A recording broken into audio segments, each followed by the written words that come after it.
Voila, excellento. Thank you very much. Cool. All right, Background Broadcast. Let me get ready. Welcome, everyone. We've got a fantastic show for you guys today. Let me switch to the proper PDF. Voila. Let's make sure it looks fantastic and good. I'm going to close this. Of screens up here. Not that helpful. All right, read mode. There we go. More space. That was good for more space. Hi, everyone. This is the 71st show. So that's 71 shows trying to help black people, which is always good. So it's good. Let's try to make it a record. Let's try to make sure we influence others and they try to make even more than that because black people need the help. All right, cool. So I'm your host, Rap Raven, and this is the Blackburn Broadcast, and we're going to do our normal introductions. So unfortunately, after much research, I've unfortunately concluded that currently black people are collectively inadequate. Very controversial statement, but it's the one we base the show on. And some we will unpack more today. Very important we understand why these things are said and what they mean and how they affect black people and how we can reverse them. Fantastic. So obviously we're going to send the links out for people to discuss as we do. It's tradition here. And this show will be nothing about the fantastic contributors that jump on. But when we do that, we need to have some discipline, dedication, dignity, and discernment. These are the 4D values. If you can try to use these, then you'll find yourself being able to help black people just that little bit more better, which is always good. Fantastic. All right. Can using descriptive language instead of derogatory language help black people stay better on topic? Yes, it can, I believe. So we're going to try to use more descriptive language and less, derogatory language, if possible.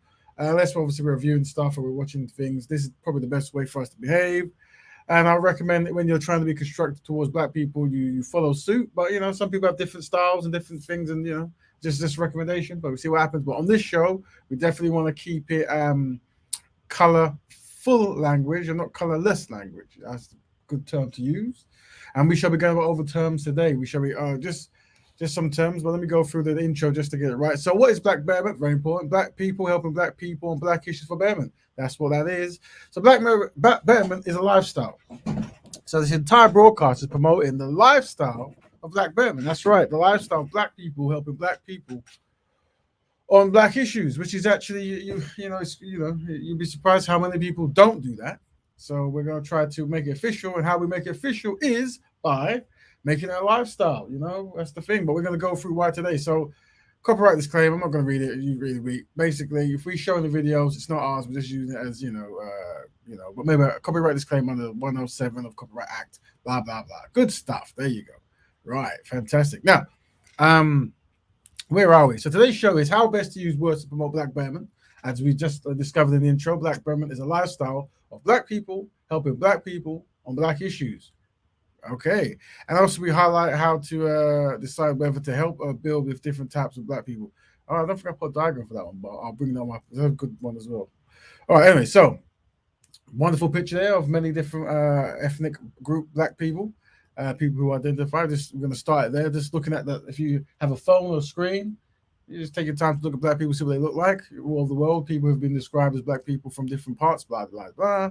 And basically what people generally think of the multitude of black people when they go through. Cool. Now, next page. We're not going to focus on this, but basically the many black people groups. So you can always, in the future time, pause this video and read through all these ethnic groups that have been by law defined as black, or some kind of thing defined as black. There you go. But you want to focus on where you are and the black people in your area, because it's a local, global concept. Voila. Anyway, cool. So first we're going to start off is basically we're going to recommend you go out and try to help black people. It's a good idea. But obviously, in order to make it as helpful as possible, we're going to introduce the concept of templates. So by no means am I saying you go around commanding people what to do, try to be dogmatic with any idea. We always present, what I recommend is this is a template.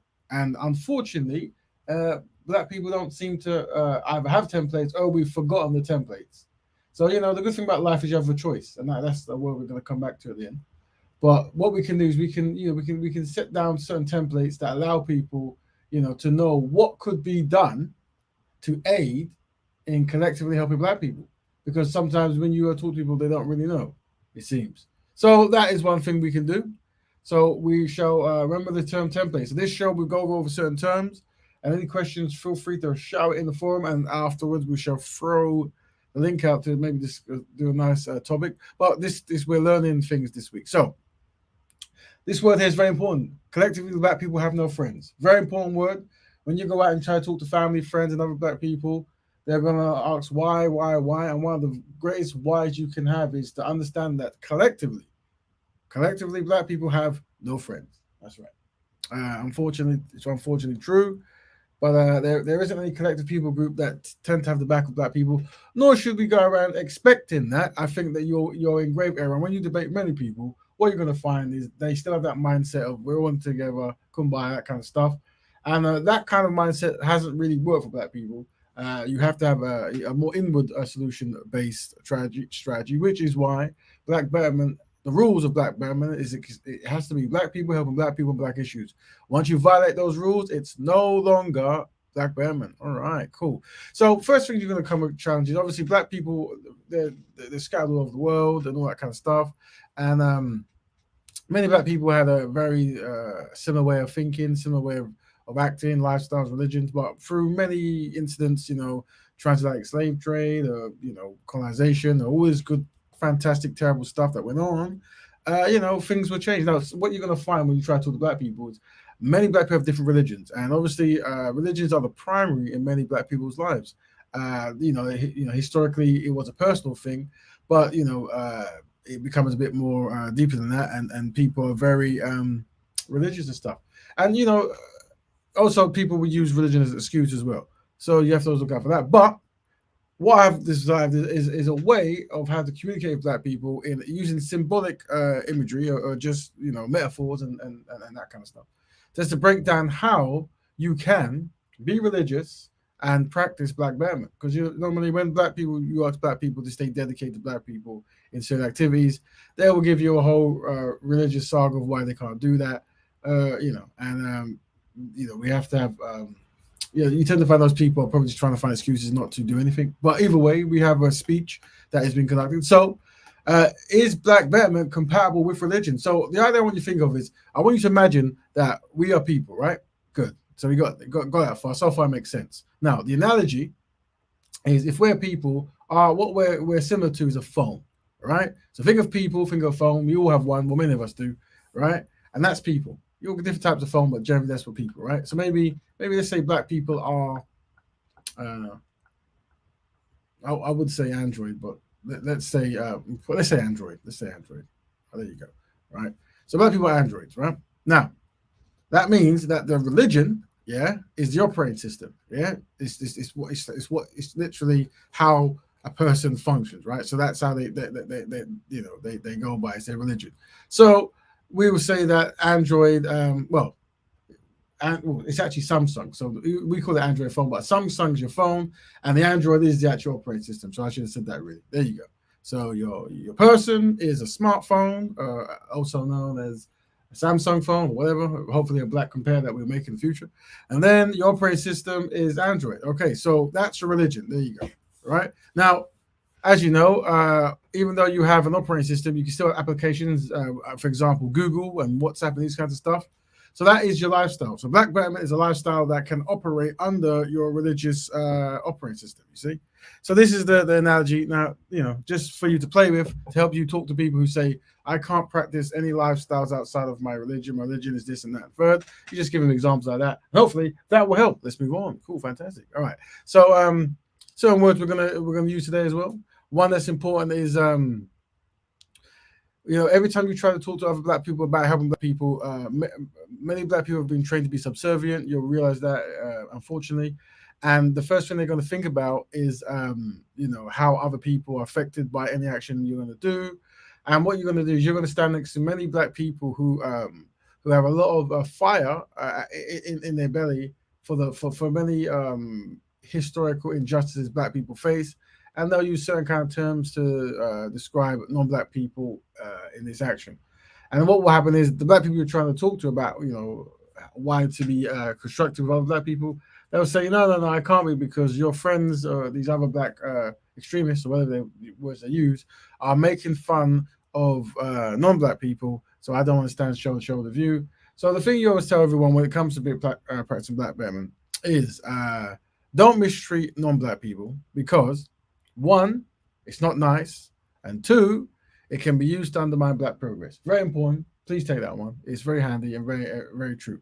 If you're a person who goes around openly mistreats non-black people, I wouldn't recommend that for two reasons. One, because it's not nice, and two, it can be used to undermine black progress, and that's what will happen. So that's a little tip there. Fantastic. Let's move on. Wow. All right. So we broke it down last week. We'll break it down again just so people don't forget. When it comes to black betterment, we have two divisions of operations, right? Right, and one is known as the Black Betterers, and one is known as the Black Betterment Builders. Now, the Black Betterers, as we said last week, is black people who black person practicing a lifestyle involving dedication to enhancing the livelihood of black people locally and globally in all areas of people activity. So basically, it's just if you're a black person and you want to spend a lot of your time dedicated and trying to help black people, and that's your thing, then you're a black betterer. There's certain kind of rules like black love and black economics, but that's what it is. Then you have people out there who, they might be black people, but they might only want to dedicate, not too long helping black people. They might just want to, for example, they might just want to, create a football team to train black kids how to be healthy, and then make a black-owned pie restaurant or something. I don't know, whatever. Right? So that kind of stuff. In that area, they're building. So in that area, they're black betterment builders, as in they're building particular areas, but they don't necessarily want to uphold a full lifestyle of always trying to stay dedicated to black betterment, because for reasons they will have to describe. I couldn't tell you. Oh, they would know, and I'm sure they'll jump on the show and let us know. Whoa. All right. So when we break down what a black betterer is meant to do, let's break this down. Very important. Dedicated to black love. We're gonna unpack that, why that is so important. Unfortunately, black people forget how black people are produced, and the importance of black families. Of seeing a strong black man, strong black woman in a household. This has been forgotten, unfortunately. So a black better will have to obviously be dedicated to black love. So anytime they're trying to find a partner to marry or start a family with, the only and primary choice will be a black woman or black man if you're a black woman. That is a definite yes. That is when I debate people, that is what starts all arguments, because some people find it challenging to love women or men from their own people group. This is something we're going to try to reverse. We don't know how that happened, but we'll try to reverse that. Dedication to black economics. So obviously, unfortunately, many of us might be in terrible situations, and we have to, do what we have to do to get paid, work before we have to work. But the idea is you're trying to set up a black economic structure, black networks and that good stuff. That's dedication there. Teaching black people important skills. Yep. Joins and creates black networks. Very important. Promotes black betterment. Yep. And promotes high principle behavior for black people. So that's the black bearer. Boom. All right. That's what it is. If you want to be a black bearer builder, does at least one activity that is dedicated to black people, black people, i.e., set up classes to train computer programming for black children. There it is. I say that. So there you go. There are the two things. Hopefully, I want to keep repeating that, but we probably have to. So there's your two options.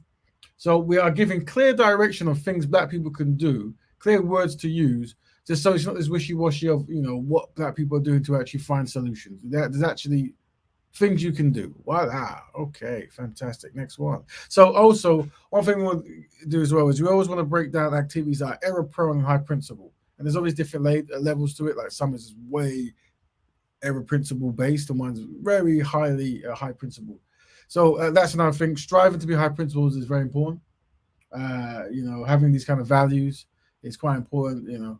So let's remember that, and I shall use this chart later on as well. This is a more complex version of the chart, if you can see the screen, and this is we'll unpack this now, but this is bringing in traditional and contemporary views, because as you know, the black community is very big, and there's many new contemporary ideas coming in.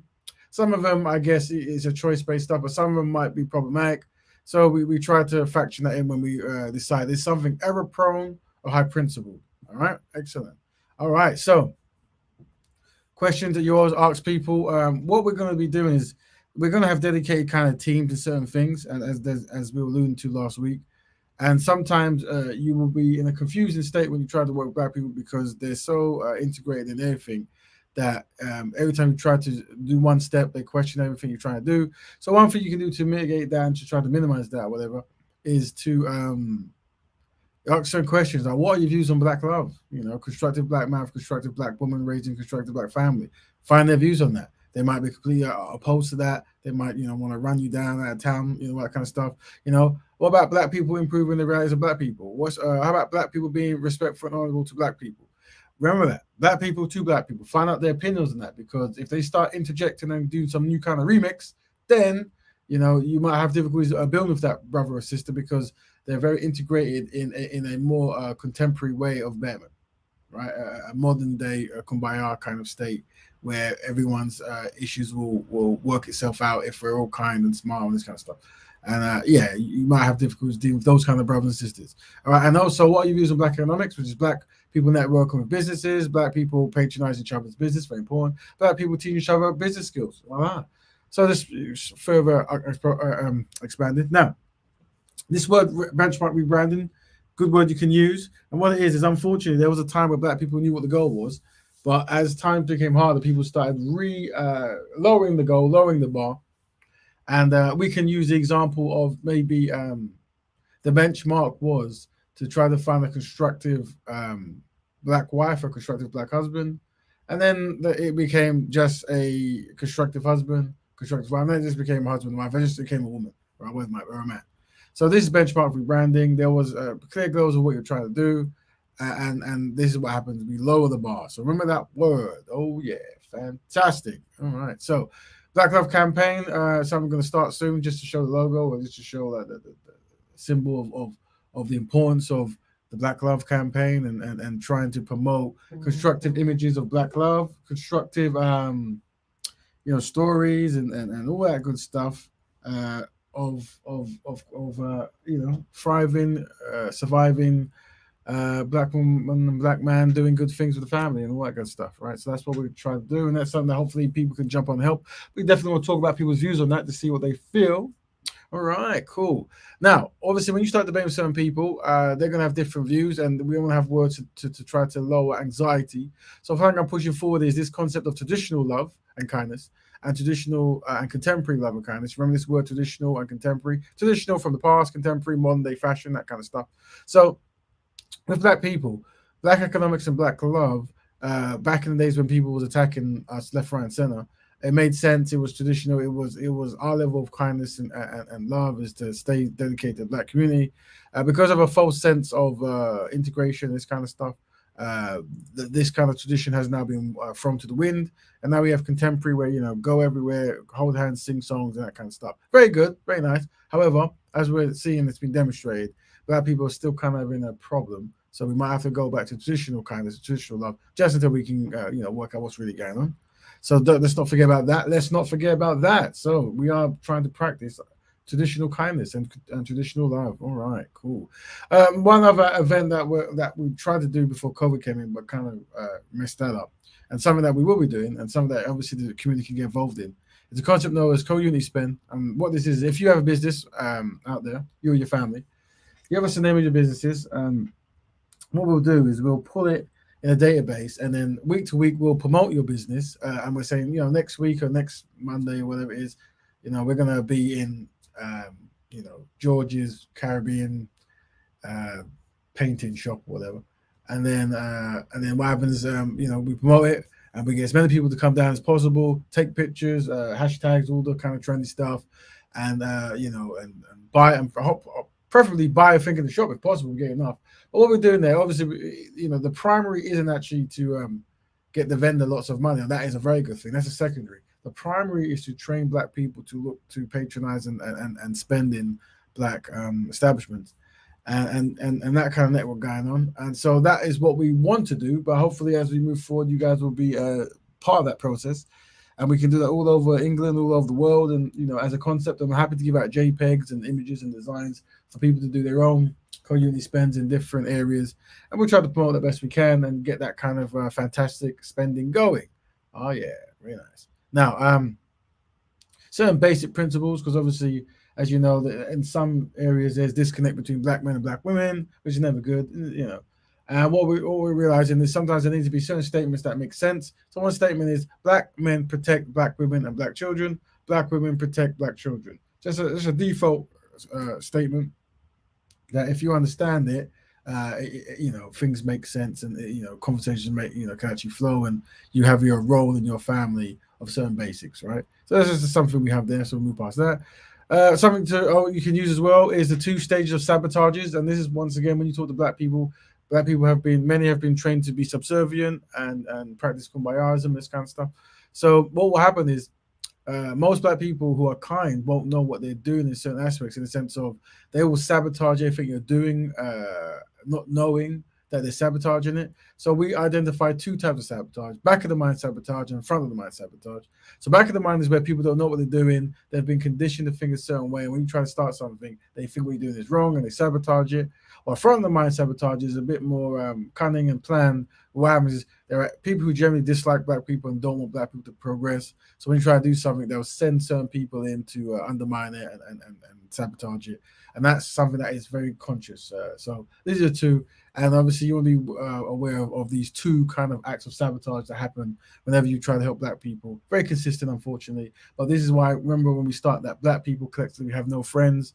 And you remember that will make your life so much more easier. So we can move on. All right. So this was just a case study. We won't go over it now, but it's just something to use. And basically, what we're showing was when we talk about things like black love and there's a thing known as racial whitening, which we might cover a bit later. And what that is where historically, I mean, I'll come back to it, but because there's no point repeating myself. But the moral of the point is the Aboriginal people in Australia, they want to get any kind of like reparations and for damages that was done to them, but because of certain practices of breeding and you know and whitening, racial whitening, there are many what you would say is full blown white people claiming to be Aborigine, and they will also be getting a lot of the privileges that was put aside for the traditional black Aboriginal people in the Australias. And this is something that we see across the world. So we cover that and try to find ways of making sure that doesn't happen. But that's not correct. All right, fellowship. So we'll go over this in another time. But basically, what it is when you establish you're around other people who think the same way as you, and we're calling that black betterment or black betterers, and they all tick the boxes. They love black people. They support black love and black economics. Then I would recommend with those people you start a fellowship, collectively that come together to do particular things. You come together, you try to maybe correct schools or media labels or business ventures, whatever, and you can do it within your fellowship groups and you name them, logos, whatever you need to do. But this is a way of how the normal everyday black person who's wanting to do stuff can network with like-minded people to do actual things. I recommend it, and we'll try to expand this and try to show how you do it and all that good, fantastic stuff there. We can talk about it if there's any questions. But this is something that this kind of format is definitely what we'll be promoting more of, and we'll break down how it works. But as you know, as we're saying before, when you do join the black people, you've got to be very careful that you synchronize on similar ideologies and similar kind of ways of thinking. You just must spend all the time bickering and this kind of stuff, right? So this is why the picking process is very important. And you have to ask questions, because sometimes people, you sit in an interview or you sit in a room about to do something, and then someone says something, and then, the reasons why you're there ain't even clear. Never good. All right. So just a little symbolic diagram of, we use white people as an example here, but white people's wealth and network practice, if you look on the screen at the moment, you'll see that everything seems to be connected. Everything goes back in itself. A lot of harmonious connections going on there. Unfortunately, with black people, because it's very, very segmented, not really connecting that well, very pockets of people doing well, pockets of people in isolation. We're going to try to change that. That's the black economics thing we want to change, and the wealth. So this little diagram to help people think, to take a screen grab and all that good stuff in the future time. There was a time where we had the 3 A's of change, which is aim, to have at least 30% of black people practicing black betterment. That's the aim. Action, practicing, openly discussing black betterment, influencing influences. It sounds funny. Influences. Wow, that sounds hard than it sounds. All right, cool. Anyway, yeah. So the idea is obviously, to try to influence black people to take initiative to actually do stuff. Let me say big up Empress Christie, has her own business and a fantastic contributor to the Black Betterment Broadcast, and a fantastic speaker. Definitely always look forward to hear her opinion. Okay, and the last is assimilation, improving and ownership by Black people in areas of people activity, right? So there's the three aims of change. So we're going to quickly brush past that. Fantastic.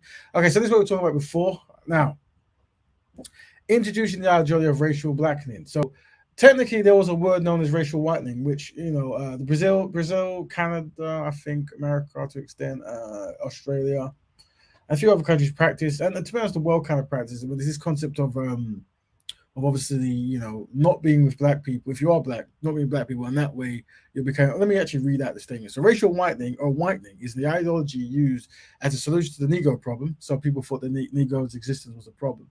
Racial whitening encompassing the perception of individuals as being white in relation to their position in the class system.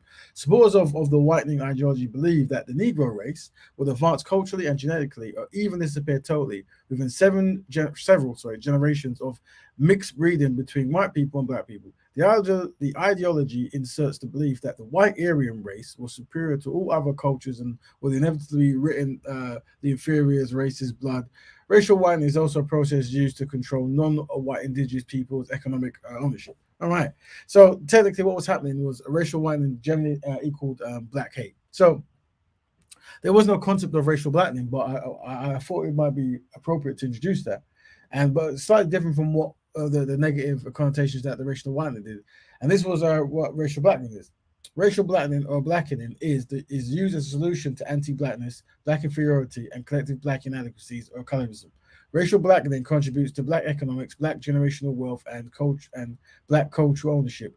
Racial blackening is used to promote unity among all black people collectively. Racial blackening is one of the first steps of practicing constructive black love and constructive black family. So racial blackening equals black love. There you go. So the word didn't exist before, but now it does. So when we say about racial blackening, we know what we're talking about. Oh yes, very good. Now, this was brought up a week ago, or maybe 2 weeks. I think Brother Cal brought up and maybe someone else a few weeks before that. And it's the mulatto miscegenation management. And what I mean by that is mulatto is an ancient word that they use for a person with a black parent and a European white parent. And miscegenation was the laws of what they define as two different races getting married, so a black man and a white man. And historically, what you find is throughout many activities of people trying to do stuff, there was always a wariness of a person who might be connected to another people group. So the fear was, if someone is married to a white husband or a white wife, would they heavily try to influence the group to do more things, less for black people, more for white people, or even sabotage for some reason, whatever. And this was because when you love someone, or you're closely connected to a wife or a mother, this kind of stuff, you might not be able to separate feelings. This is an this. I'll tell you these words are hard. This is an inadequacy that black people have, and the reason I say this is when you see women groups come together to deal with women issues, very rarely, if at all, do they ever mention men. Well, probably negatively, but in a sense of we need to network with men and have men here. And don't get me wrong, I'm sure it goes on now, right? But generally, the idea is everyone will be okay with women coming together to show self-determination. Black people, on the other hand, because the whole subservient training has been there for so long, the concept of black people doing anything by themselves is almost alien to black people and non-black people. So this is one of the challenges we face, and self-determination is one of the best things that people can do. And unfortunately, black people, many of us don't understand that. So the solution to the wariness of what people might be feeling when someone is strongly connected to a non-black person, and that is we start by asking the questions, isn't it? Like, what is your views on black love? What is your views on black economics? And this is a black betterment lifestyle. So everything within that question means that the rules state that it is black people having black issues. So that should hopefully help any people who have any kind of fears of self-sabotage or counter interests. But we definitely want to invite the brothers who identify as mixed race or biracial because obviously there's some challenges where some might not feel connected. And I've said that before, that within the Black Betterment Broadcast, historically, we use historical documents, so all people who identify as biracial, as a black parent, are welcome to practice Black Betterment. That's something we can talk about. But yep, it's something we have to do. We do say that if a person is a black person or a biracial person does not choose to marry racial blackness within the collective group, then They will be known as black betterment builders and not black betterers, because we are understanding that one of the biggest problems in the black community is self hate. It's hard to diagnose self hate when people have these new words of describing stuff. So one way we know that we can actually tackle self hate, and also how we can produce black people efficiently, is for a constructive black man to be a constructive black woman. You know what I mean? And if you are of a biracial, so-called biracial, this kind of stuff, you are more than welcome to practice black love and marry a black person. This kind of stuff. Okay, as has been done in the past. There you go. Well, we can talk about that if anyone wants to unpack all that stuff there. Let's move on. All right, so this is pan perception. What you look at, and this is something why I'm saying why we have to be aware of patterns. These are, I was showing this up, but these are all the politicians who are black men in the UK, and all of them have European white wives. So normally one or two, you might think, fair enough, these things happen. You go to the bar, you meet a person, you don't really notice their ethnic background. Black Betterment teach you to notice people's ethnic background because you're actively trying to fix black issues. So you have to know who you're going to be courting and stuff. But either way, so once again, this is more of a pattern. And so this is why, people like me, we have to analyze the pattern, and we won't listen to the kumbaya and say, no, things just happen. You don't watch these kind of things, because generally, the self-hatred in black community is very high, and it goes undiagnosed, and it also gets rebranded, and it also gets repackaged, and this kind of stuff. So we don't have to watch that. So that's something we have to look at, and we can skip that one there. All right, very important. So there's many words to say, but if someone doesn't, if you're operating, someone doesn't necessarily get any of the things we're saying. The simple word is the unsynchronized with black betterment. No need to any kind of words. No need to degrade or to be angry or flip the table over. We just say they're not synchronized, isn't it? Like we're all going in one direction in one thing, and they're not synchronized with it. So, that's their decision. That's their choice. Very important. I've been debating a lot of people when I start talking about certain the fundamental rules of black betterment. Tables start flying, people start crying, people start shouting and lying, all that kind of stuff. And ultimately, this is a choice thing. It's like you have a choice to actually want to participate in the forward-thinking betterment of black people, because there's many hardships. And I always remind them that you have a choice. You have a choice. All right. This is a very important question I come to. And I've worked before, but I'm going up again. And it's like, who are the custodians of black people? Now, custodians is a person who is responsible for taking care of protecting something. I envision that the black bearers, the people who practice black betterment, are the custodians. So whenever something is going wrong in the world, and they go, okay, something's going wrong with black people, we need people to come and represent black people. Who should that be? I think it should be the black bearers. Why? Because by the default, black betterment is only talking about black issues, nothing else, and it's high principle. So every other organization has become very integrated, everyone have joined and have some fun, all that kind of stuff. They can't be the custodians because fundamentally the rules are there and not there. In order to be a custodian, you have to see the value of having a family for black people, this kind of stuff. Certain basic stuff, but people have forgotten from the time. So that's why the idea is to create, the custodians of black bearers. So the world thinks that whenever there's an issue, we don't go to anyone else but black bearers. Why? Because the programming is to have black people help black people with black issues. So why would you ask someone who doesn't have that kind of way of processing in their head when it comes to the betterment of a collective group? Just basic stuff there, but it isn't basic anymore, unfortunately. So we're going to make it more basic and make people remember that. Cool. Now we're going to move on to the formats of the show moving forward. So one thing I was thinking is, and by all means, families, you can jump in and jump out and tell me your opinions. Your opinions matter. And that is, the idea is to have a certain section where the only people speaking, the 6 spaces reserved, is for black bearers. So we have a black betterment dedicated panel, and it's just black people who have agreed to black love, black economics, and high principle behaviors to talk constructively about solutions. And I think this is very good for black people to see that kind of level of consistency and not too many halts in conversation. Like someone says, I think we need to do this, and someone goes, no, it's not, no, we need to help everyone or whatever. It's like, no, let's try to get to level 2, please, without someone talking about some level 1 stuff, right? So I recommend that, and that's something that hopefully we can talk about, and hopefully as the time goes by, we have consistent pundits and people who become known for this kind of stuff, and we can rotate, because obviously there's going to be thousands or hundreds of constructive black people who practice black betterment. and our black bearers. So that's good. But then also, obviously, we don't want to forget, the everyday person. So then we'll have the black people dedicated panel where it's just random black people. They've got issues, they've got questions they want to ask, maybe about black betterment, maybe about problems they've witnessed or whatever it might be. But we have a separated section for that where we invite that in. And I've always said, when it comes to black people, me personally, as someone who goes around and tries to help the community, whatever, right, is I make two distinctions, right? There are black people who I do pro bono with. And most of the times you've seen me, I've actually just been doing pro bono. It's like a black man tells me I want to do stuff to help kids, or a black woman says she wants to start some kind of whatever. And because they're black and they're inexperienced, I try to help them and find out people to help them. That's a form of black pro bono, right? Because if those things that they're trying to do isn't run or dedicated to black people, like almost entirely, then it can't be a black betterment. And if those people themselves don't agree with certain fundamentals, then when we get to a certain point, they'll just be dragging their feet. So for me, that's me doing pro bono. I recommend all black bearers do pro bono, help black people persevere, regardless of their ideologies or if they're synchronized or not. And then also the people who are more synchronized with black betterment is who I build with. We actually get to certain stages because we have similar ideologies, similar concepts, and we can build without dragging our feet.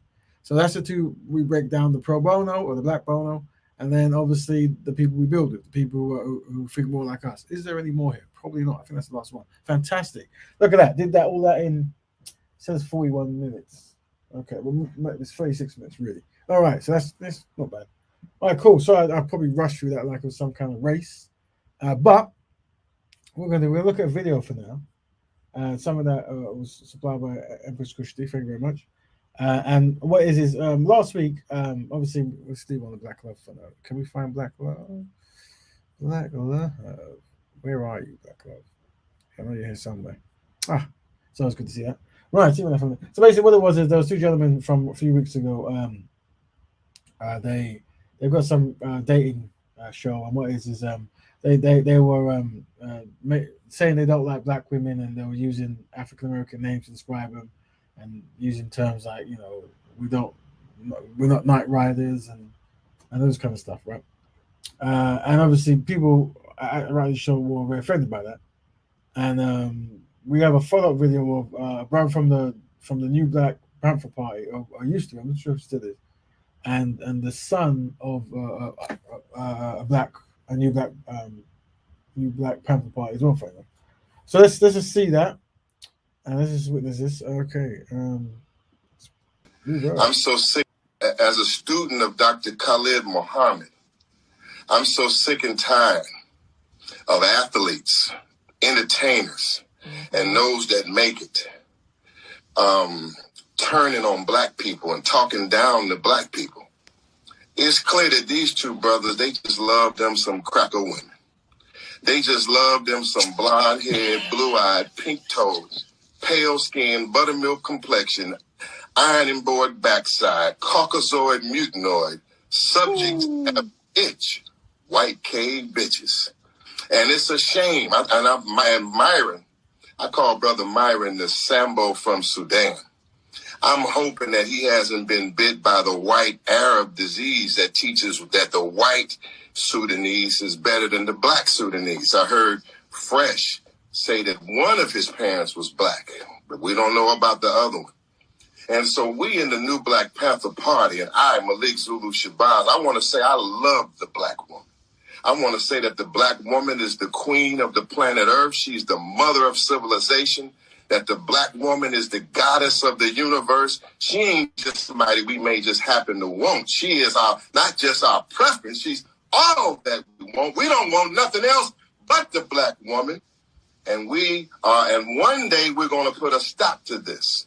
As Khalid Muhammad said, that one day we will come to that stage and that microphone, and these black movement will snatch you off that goddamn stage for talking and dogging our people and dogging the black woman out. We love some chocolate black women.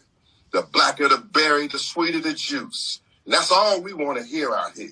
And then, as I conclude, to say that everybody has suffered. This brother over here looking like he's a black Olmec, brother Fresh. He looking as black as tar, talking about he may date a black woman. If you didn't have probably some money, no woman on the earth would touch you, including the black woman. We can tell you ain't had no women. And so, come on, brothers, wake up. If you're going to be an entertainer, be a revolutionary entertainer. If you're going to do something, be like Paul Mooney, man. Stop being a Sambo and a Tom and a bootlicking tool for the Klan and white racism and white supremacy. And that's what I'm like. When are you going to stop, brother? Because if you don't stop, the new Black Panther Party is going to have to stop you. Black power. All right. Fresh, let me bring you back. Fresh, you look like we lost you. Myron, your thoughts? Yeah, hold on. Oh, yo, how old are you, bro? You like 70? Bro, I'm gonna pause there for one second. So this is the brother we spoke before was from an old pie called the New Black the New Black Panther Pie, and I think he was a lawyer or is a lawyer, and has done a lot of organizing and organization and all that kind of good stuff for, I think, Nation of Islam, the Black Party. I can't get my words out today. Sorry, need sleep. The Black Panther Pie, two pieces together. That's what it was. And a lot of. The thing is, right. I think it's important to know your history and know who's actually trying to do things to benefit you. But also, the same token, at the moment you have in America, they have the ADOS movement and the Black Foundation movement, the Black Foundation American movement, the FBA. Yeah. So my mind is gobbledygook at the moment. But the reason I say this is because the reasons there's many reasons, but certain reasons why people are doing this is because a lot of people are feeling that black people are going to America or any place to be honest, and not really understand the history of what has happened to black people in that land, and then doing things to undermine the black people in that land. And I guess this kind of qualifies where you go to you go to African America, and then you mock black people.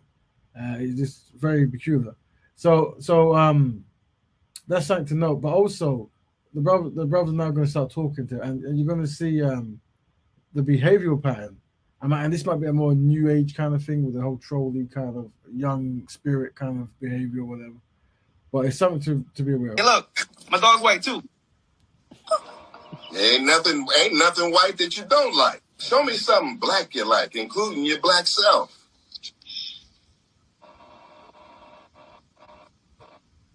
Where's Fresh? Hit the canvas? Have you hit the canvas over there, brother? Fresh, come back. Fresh, come back. We just lost you. I saw your request. Come back, Fresh. Yeah, I see he's checking out of here. Fresh, come back. I'm looking at the request. There we go, Fresh. Bring you back. I'll let Fresh test it first, and I guess I can go after. Hey, man, like I was saying, how old are you? The 70 years old, nigga? Anyhow, no, bro. I got a white-ass dog right here. You're saying I don't date black women, right? Bro, I'm from Barbados, bro. My whole life, basically, I was dating black chicks. So your assumption based off of like, oh, these guys are celebrities and they don't like, they're cockers, whatever. Bro, at the same time, I respect your opinion, but you don't know us. So for you to say that, I just find it hysterical because you're assuming based off of a clip. Now, I don't know what you date. I don't care what you date. None of my business. So, what you gonna say, bro? Because you're talking a lot of shit right now, bro. A lot of shit. Bro, what I'm doing is I'm being on point, bro. I hear clearly what you're saying. You don't like black women. They're not your preference. And you equate black women with hood. Everything black to you is hood. Because maybe you've been rejected all your life because you're so black. And you got that big, broad nose. And you look like an original African black statue. And then you want to get away from all the insults you suffered all your life because you're so... Whatever they was calling you. Now you want to get away from black, brother. But it's your job now to embrace yourself. You got to love yourself for the first time in your life. And you show that by loving your black woman. You don't show that by being a tom and a stool pigeon, because them white women gonna leave you. Soon as your yacht run aground, they leaving you because they don't want you for you. They want you for whatever you can do, brother. And you got to be an example, black man. I mean, we saying you're an example, black man. Crack jokes, but crack on this cracker. That's what we want to see you crack on. Okay, so you're making derogatory white people, and that's okay. Remember I told you, right? Big up, WIM. Well, I told you before, whenever you use any kind of term, even though cracker is actually a term that has a historical meaning, but anytime you use that kind of term, someone will use it to take you out of the conversation. Remember that. And that's why I say, one, it's not nice to do. It can be used to undermine black progress. So be very aware of that when you talk to, especially people in the new age. Straight up. He said, like, we're going to make jokes on everyone. And, oh, you're putting down the black woman. Real talk, with all due respect, this is how you look right now.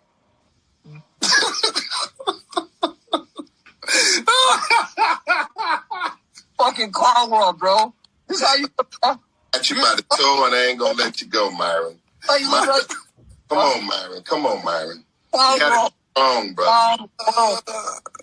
So we are in this modern age of trolling. So that's why I just say that you got to take a pinch of salt with the opinions of certain people. And that's why before we can even get angry, we have to establish what is the lifestyle or belief or ideology that people have as it pertains to black people. And we should be making decisions based on that. Where you end up talking to people like this. All the time. Brother Myron, we see every athlete, every entertainer, soon as they get a few pennies, they running after white folks. Soon as you get a few pennies, and we see it at Academy Awards, we see it on the football field. And somebody has to stand up here on this show tonight and say that we love the original woman, the black woman. We love that. Also, you notice that, there is mentioning of loving black women and defending black women, something that has been lost by the media, something that, it was a staple first and a staple that made sense. Also seeing that black men and black women are a team. So when you make fun of one, you make fun of the other. That's also in certain media patterns being lost. Something we have to really keep an eye on. Sudanese woman, that African woman, that's who we love. That's who we embrace. That's who we want. We don't want nothing else. Somebody has to be strong in this hour. Yeah, you got the right mask on, goddammit. You got the right mask on. I'm just this white dog too, bro. Oh, a white man, a white dog with these. Power. Power, my nigga. Like, what? What's you right now? Oh, really? I'm trying to tell you, man. Black coffee, no sugar, no cream. Man, look, I'm trying to tell you, y'all be on the lookout. I'm telling this audience. Sound foolish. Black Power movement and the new Black Panther Party is going to put a stop to this kind of activity. You're a clown. I'm guaranteeing you. He's like, nah, like, you're a clown, bro. We got to show that we got to do. Like, we're you're a fucking joke, bro. Have you ever heard of Paul Mooney? Your new name is Pennywise, okay? Your name is Pennywise, bro. All right, bro. I got you, man. I got you checkmated right here, black man. But, listen, man. Peace on to you. Peace to the saints. I'm going to leave it back to Rod Gray. All right. Thank you, brothers, for joining.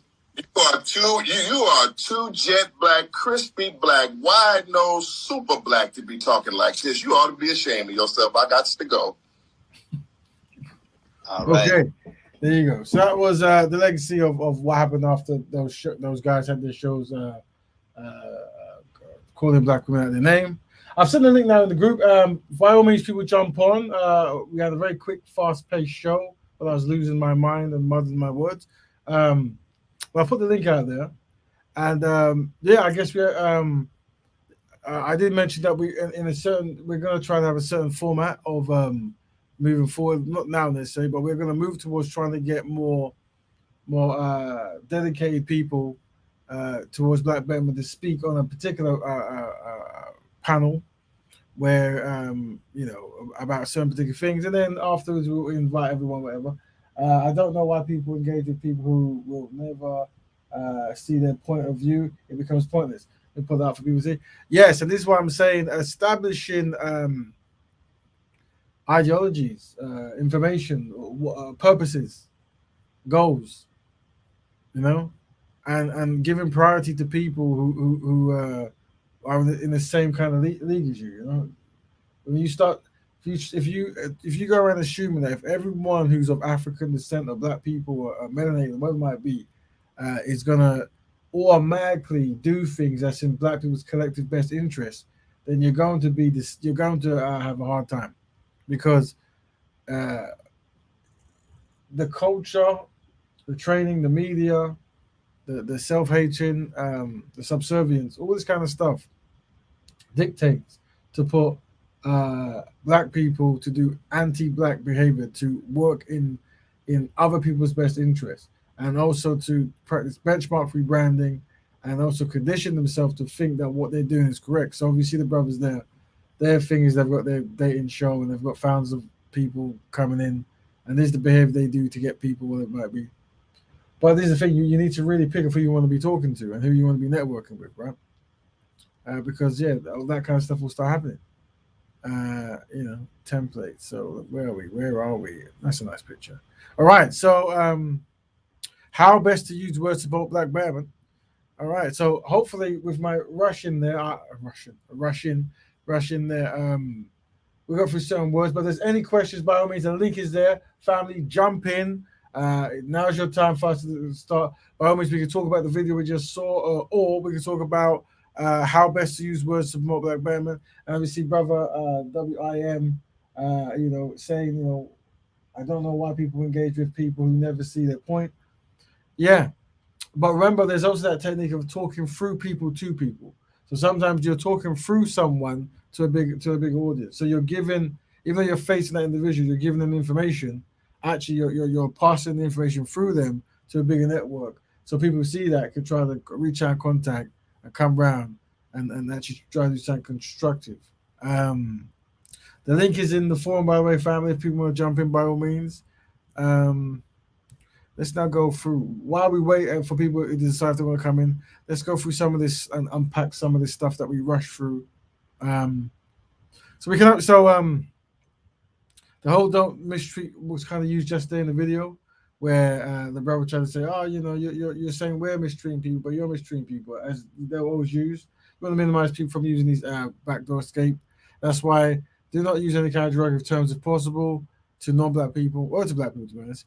Why? Because it's not nice and it can be used under by Black Progress, which it will always be used. Because when you have the high ground and you have the moral stuff on your back, people will definitely try to get a jail free card. Now, brother WIM will jump on soon. So while I talk to you, just get with him. I think he contributed last week, and a very good contribution. I think last week was his first week or second week. My memory's getting bad now, but very good brother there who contributed. What else we got dealing with here? Here's a nice thing we have here. When you're trying to talk to someone in an interview or in a debate or whatever, you can ask them these questions. What are your views on Black love, which is constructive Black man, constructive Black woman, raising constructive Black families? I was in an interview the other day, debate I should say, and before I could get to the other questions, that question alone just flipped the whole script. So knowing that the people strongly disagree with this concept, you know that you can't do anything of a major build of them because you know they're going to drag their feet and there's going to be hullabaloos every 5 seconds. So that's why you want to start with, what is it that you're trying to do, or what is it that practices you believe in, or lifestyles you recommend for Black people. See where they land. What else can we talk about? Right, contemporary love, community spend. For those who don't know, I said before, if you're coming in late, if you guys have a business, what we want to be doing is we want to be collecting the database of your business as we did before COVID came in. And then just on certain times in the month, maybe once every month, depending on how many we get, we systematically shop and promote it on social media, stream it on YouTube, this kind of stuff, and start training the concept of patronizing Black businesses. And that concept is known as co-unity spend. So that's something we should be doing in the time to come, and with the help of the community, we'll make it so. All right. Yeah, that makes sense, of course. Good stuff. So we unpacked this before. I always unpack it, but it's a very important one about the whole racial whitening, which is that the next one? That's not. Yeah, and that is there's so many reasons why you kind of want to, if possible, pick someone in the community. But one of the more unfortunately horrible things in history is the concept that there was a strategy to go to black communities and try to outbreed them, which is very challenging because obviously, as you know, black people's genetics is what they call dominant. So it takes a longer time to remove any traces of black phenotype or and this kind of stuff. But nevertheless, it was a plan of the Europeans when it came to wanting to change the face of the cities and also reclaim or claim, I should say claim the land, the rights, the reparations of Aboriginal peoples. And that was what was going on in Australia. And that's why we have the picture of two people who are both registered as Aborigine. And this lady here, the European, she's also with I think a white partner. So naturally, their kid and their kid. So this is that kind of stuff what we're talking about. Stuff we don't think about, but people who don't like black people do. I'm not saying that this woman has anything to do with that kind of concept, but no matter how this is the outcome. That's why being consciously aware of the past, you can actually try to do things that might work in your people's best interest. But yeah, something we can talk about. Very important. We mentioned this before about the fellowships. Obviously, what we're saying is, network with other people, find things for you need to do, answer questions. If you synchronize with them and everything makes sense, boom, you jump in the fellowship and you start doing stuff. A lot of things you're going to find in this show are very tangible, very easy first step stuff that if we do, we will see results. Some shows specialize in talking about big stuff, which is good, big concepts and stuff, and we support that. But generally, first step initiatives is what we're about here. Tangibility, if possible. Things we can show and prove. You know what I mean? All right, what else we're dealing with? What else we're dealing with? Blah, blah, blah, blah, blah, blah, blah, blah, blah. All right, choice. Um, yeah, so I guess the most important thing for this week is this introduction of this word custodian. For those that you know, a person who is responsible for taking care of protecting something. I think when you are talking to people and they try to really throw you off and stuff, you have a right to ask that question, like, who is the custodian of black people? Like, whose responsibility is it to look after black people? Would you say it's the politicians? Are they responsible? Are they? I don't know. Probably not. So are black people responsible for looking after black people? Black people are not a monolith. If there's no idea they're scaring them towards doing anything, they'll do whatever they see on TV, which is nothing. So one of the goals is to actually have any issue that goes on in the world or in England or in America or in Canada or wherever it is might be in the world. If there's a black issue, you're looking for black betterers to be the custodians of black issues. The fact that it isn't that way now is quite comical, really. But I think that's down to disorganization of black people plus the whole kumbaya kind of mythos of, you know, all in together now, this kind of stuff. Very peculiar, very peculiar when you break it down. But that's time. Hopefully, when the guests jump in, we'll talk about that. Like, who is the custodians of black people, and who should be? Very good question. Very good question. That's something for you guys to think of. I've pushed the link in the group, by the way, if you want to jump in, guys. But that is a question: who is the custodians of black people, and who should be?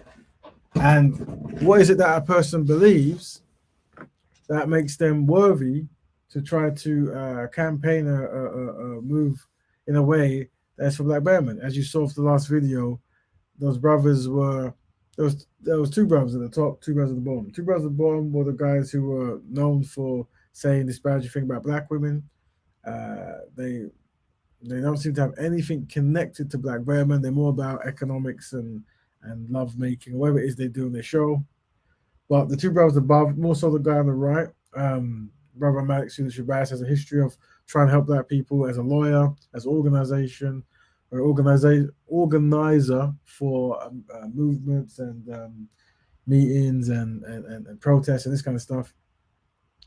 And the brother on the left, his father was the late great Khalid Abdul Muhammad, a very, very, very strong speaking brother who's done a lot. So, you know, there's a disconnect. And I think hopefully this, whatever wave we're going to do now as a community, we can get that connect back. If we think that doing nothing, something will happen, it won't. Because what you're seeing now is that kind of new generation where there was no connection for them to actually respect the past or see some of the challenges that black people went through. So they're disconnected. So now you're going to have this kind of disagreement, arguments, this kind of stuff. And that's why we have to really work on that, and that's what we do here. And declaring things, I can't stress enough, is important. Declaring things.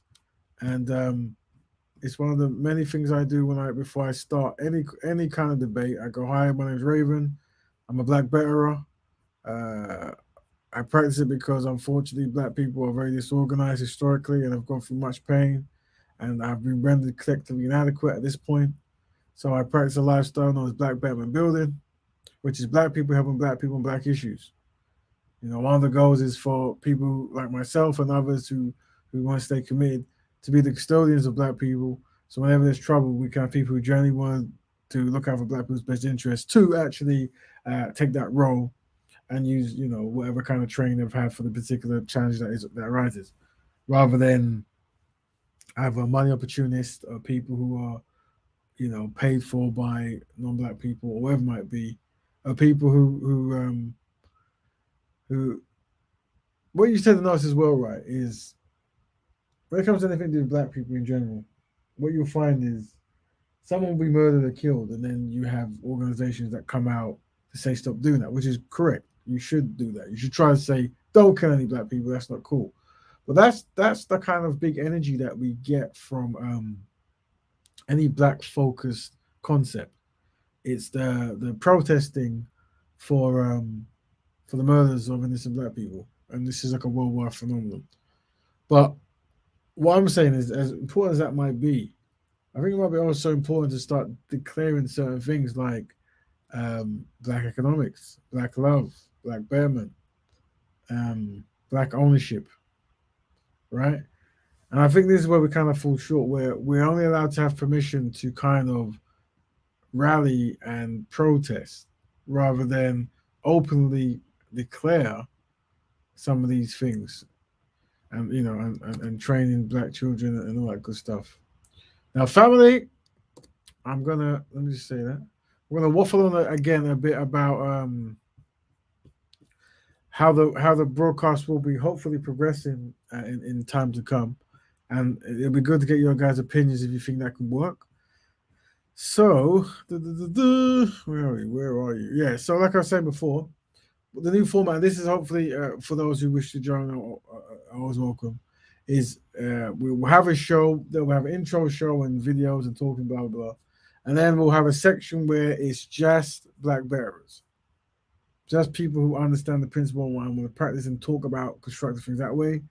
And, half an hour to an hour to whatever might be given to that.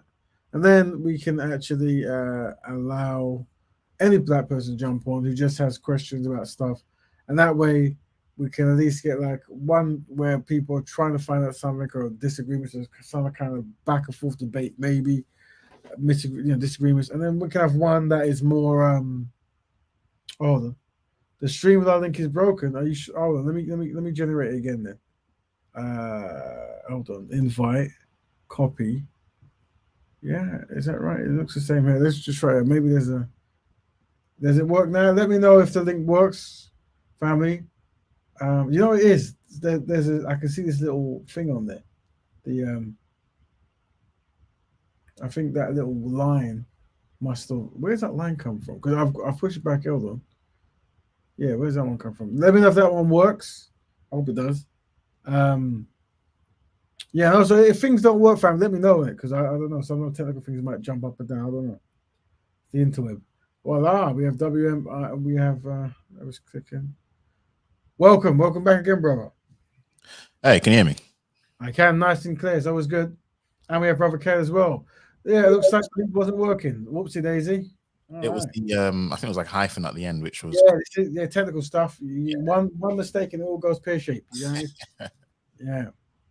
All right, welcome, family. So today's show, let's, and if there's any women out there who haven't been on, we always like to get the women perspective. Definitely want to do that. We always like to balance it out. Sometimes what happens because people see men so much, they think it's only for men, and that's not the case. It's for all people. So by all means, jump in. Let me go to the name of the show, and today's show is I've got a lot of things here. Quite a big one today. Today is how best to use words to promote black betterment, and we highlight how to decide whether to help or build with different types of black people. I think that might be the core one to discuss in a sense. I think we mentioned it last week, and I think you even said it in the group, and that is, and I tried to articulate that with me.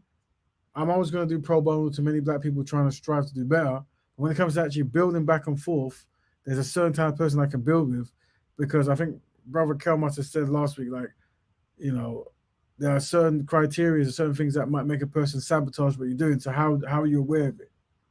So maybe we can start there, brother. A WIM or a Kel. By all means, jump in. yeah, actually on that, funny enough, because I came in kind of just before you played that clip with Fresh and Fit and the brother from the new Black Panther Party, and I was actually sort of marinating on what Brother K was saying last week about being vocal and almost booing people who are kind of don't fit the criteria. And I kind of actually am starting to really come on that side now, that I think we need like a civil war to decide, basically say, look, you aren't part of this. You are not for the betterment of our society, of our community, or of our nation building. So especially with that situation that took place, the controversy that took place where Fresh and Fit were talking about how their preferences, as they state, but they were saying some very derogative stuff about dark-skinned black women as well, and that was from a long time ago. But I think we do need a situation where we're so much vocal against these types of people, say that they do not represent us, they aren't for us, we don't recognize these people. They may have our same skin tone, but they aren't us as people, and they don't represent us at all. I think there needs to be a civil war in that sense before we can really even show ourselves. Yeah, I mean, before Brother Kel jumps in, because I'm sure he's going to say, how I mirror that is with the whole concept of this whole broadcast, where it's like, people say all skin folk ain't king folk or kinfolk or whatever, but basically, there's rules, contexts, and ideologies that bound people to do certain things, and that's why I say, like, what is the questions we're asking people, and it's like, we have a certain kind of thing we're saying where, here we go. So, because what are your views on black love, constructive black man, constructive black woman, raising constructive black families? If they disagree with that, then we're not part of the same thing, bro. It's like, because we understand how black people are produced. We understand the values of constructive black man, constructive black woman. So if you're not a part of that, then by all means. But there's certain kind of, you can't claim certain kind of black card. You can't jump in and out of certain kind of things and say certain kind of stuff and expect to get any kind of credit or credence, because you're really not part of any kind of forward thinking structure. Well, this is it. Do you know how, for example, and I'll before I let Kale jump in. Yeah. Sorry, white people have this way of keeping whiteness great in terms of it's like understood, even if it's not said out loud, that whiteness is the pin-up child. So when I was at school, if any sort of white girl or white boy was to display what they call black acting traits, they'll be called wiggers. And it's always in a way to try and separate. This is good white. This is white. White is like this. This is the standard. This is good white. Anything else, that's something completely different. I remember white people, again, chavs. There's always a classification that white people, you say, look, you are not like us. It's a classism type of effect where, people don't like it, but it keeps almost whiteness pure, if you like. So I think we need something like that where we don't let these people still claim, we call them something completely different, so they know they are not like us. So that's kind of what I was thinking when you were saying all well that. I'm glad you said that, because I remember when I talk to the community, there's so many things going on, and there's so many past challenges that I try to make sure we don't repeat certain things. When people go on certain radio shows and they've got 10 minutes to make a statement, and then they'll use something they say to drag out 8 minutes, so they've only 1 minute to make this statement and stuff like this, right? So that's why I say the most interesting thing I'm saying is you establish a lifestyle, yeah, with rules, and when people don't have those rules, you literally say they're unsynchronized, isn't it? Like Yeah. we're not the same. You are not synchronized with what I'm doing. Yeah. And then you clear.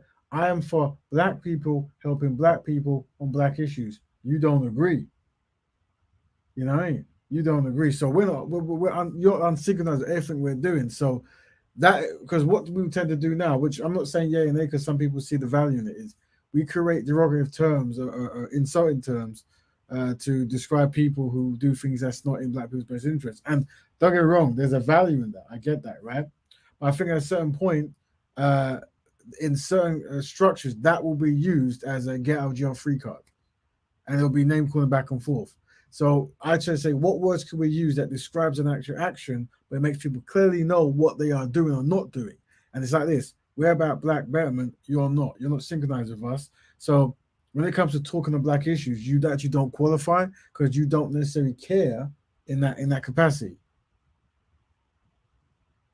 Yeah, no, I hear you. I hear you. And there's a lot of unsynchronized people I see speaking out when it comes Yes. to politics, when it comes to just issues. And I'm just like, listen, this is the problem. And because we've allowed it to go on for so long and we've not checked it, it's gone unchecked. So it's just this is the reason why a lot of times I'm thinking, this is the reason why we're so unsynchronized as a people. It's because we've let this sort of stuff fester on for too long because we're just too nice with it. Just too nice with it. I agree. Brother Carol, do you have anything you want to add?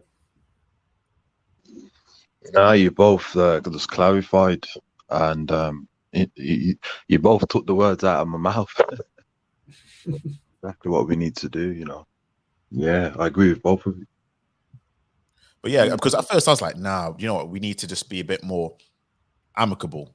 And I think that's always been our problem as people. We've always tried to be, building the bridges. We've always tried to be amicable. We've always tried to assimilate all these fancy words that we as a group, this is the thing, more than any other minority group, I think, we've assimilated. We've tried to be that person to cross the bridge. Always want to be the first person to be in, white spaces or high places, all those kind of things. But I'm like, yeah, a lot of times it's just other groups have realized, no, we're for the betterment of our own people, for good or for bad, and then we're going to make sure our people this is how we are, and we've just not done that at all. Mm. So a few weeks back, I think we were a couple up, and that's why I bring up the whole so-called mulatto and miscegenation management. And what I say about that is, and it connects to this thing here. I guess kind of you could say that the brothers in the video might be somehow connected as well.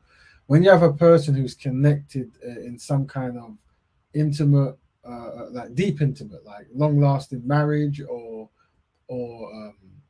parenting, this kind of grandparenting, whatever it is, some black people can't separate ideas that's for particular groups.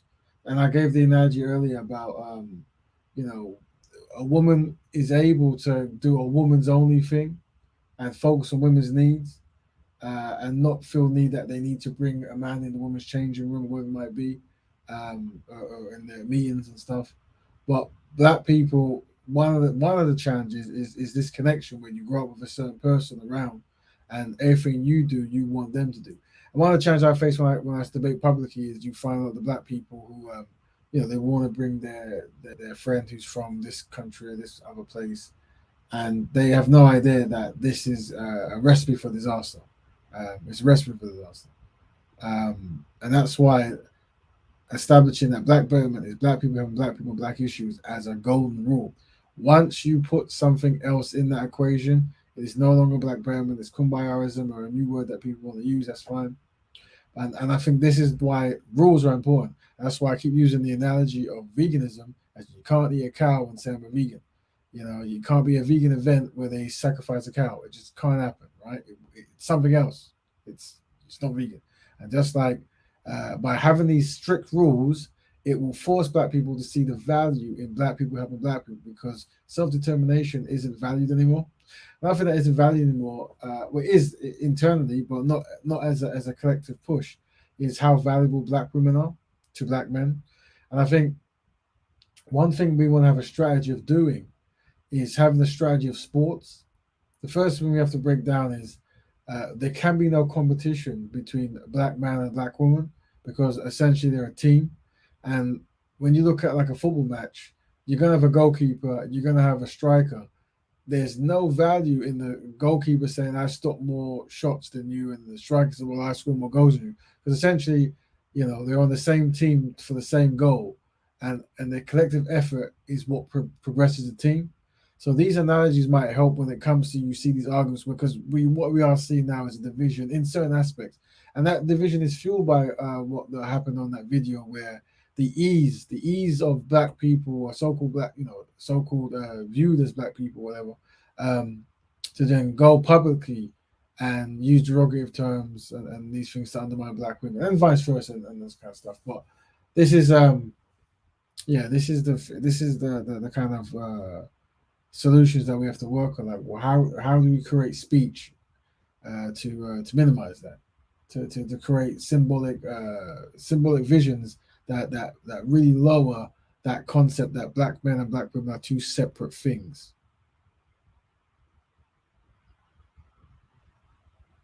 I mean, definitely that it does need certain principles because, as what the elders always used to say to me, if you want to see how black people act collectively, watch them how they're around non-African people. I'm sure all of us have worked in European establishments, Asian establishment, Middle Eastern establishment, and you'll see the way how our voices change, our body language change, and how we seem to conduct ourselves in a very subservient and very, I would like to look at it as inhumane type of mindset towards the non-Africans. And unless, brother, I said this many times before, that we,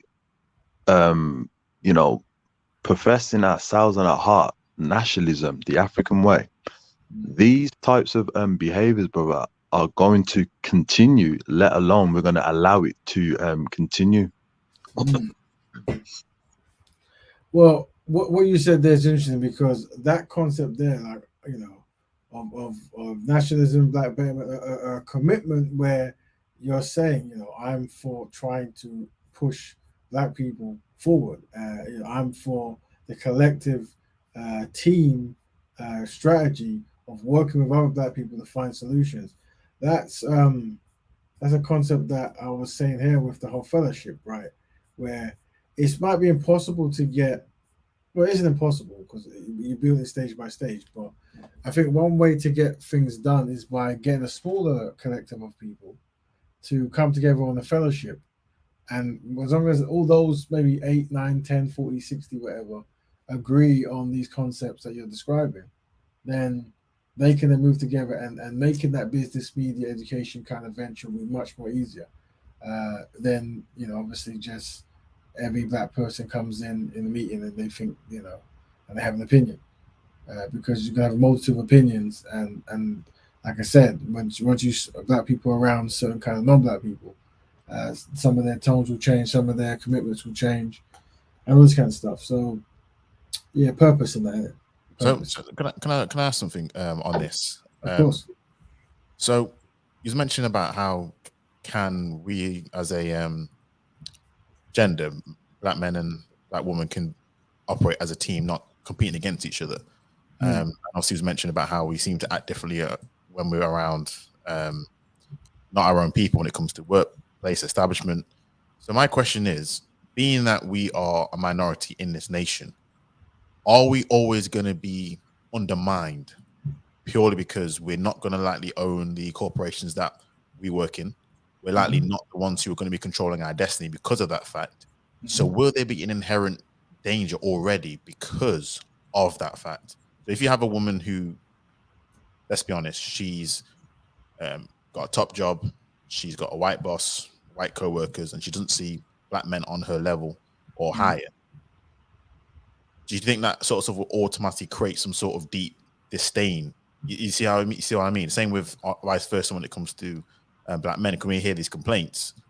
The non-black woman is this, feminine, fit, They see him running, jogging, all these things. And a lot of it, I'm thinking, is it purely because we're in an environment which is automatically going to be hostile to that? So you see what I mean? So can we do this in an environment which automatically is going to put us on the back foot? Well, yeah. So how I would answer that is one of the concepts is to build the establishments that stop that. So obviously you have this concept where many black people have to wear two type of masks, and this develops a psychosis when they go, the mask for work and the mask for home.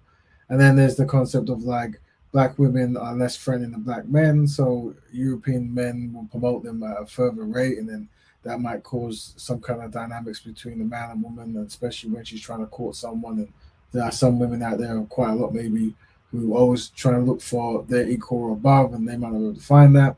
All these challenges.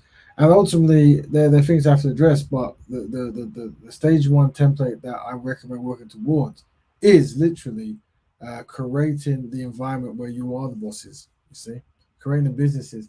And this is why it's important that we understand that many businesses thrive because they sell to themselves or they sell culture to themselves. So establishing how can black people sell to black people, and naturally you want to sell to everyone because it's a business is a business, right? But many communities establish that way of how they sell their culture to their people, and that's self-sustaining. That's how people say that the Jewish pound circuit is this much, and the Chinese pound circuit is this much, all this kind of stuff, right? So it's about how do black people reclaim it, because I think the data shows all over the diaspora that the African or the black pound or the dollar or the rupee or whatever doesn't really circulate that much, if at all. So when you say control your destiny, that is one of the strategies of control your destiny, and that's why we are talking about a concept of training, and the training is this concept here known as. There we go. Give me 17 seconds. Where is it, man? I mean, it was there somewhere. There we go. Black co-unity spend. Sorry, this was a concept we did 2 years ago. So, 2 years ago before COVID came, and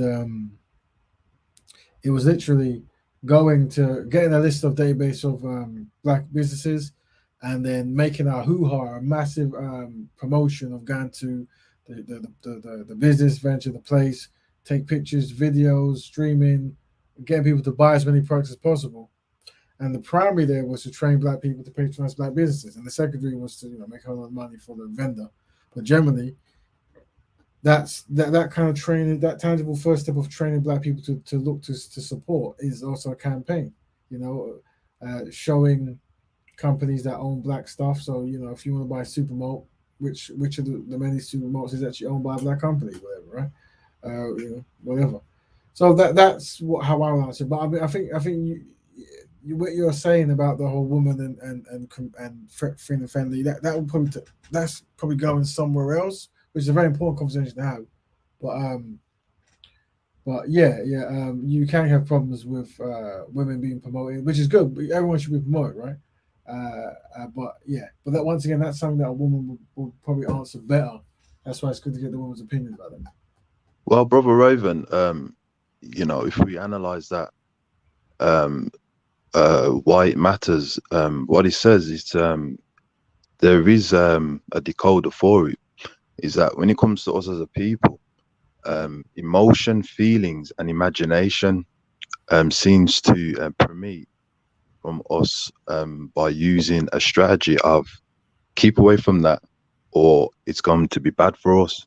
So even if the woman is in a high position, the African woman, right, we have many proofs and evidence that the Asian woman, when she's in a higher position and she's being ruled over by the African man and the European man, and she seems to understand that I want to go back and build up China or build up Japan or build up India or build up Pakistan.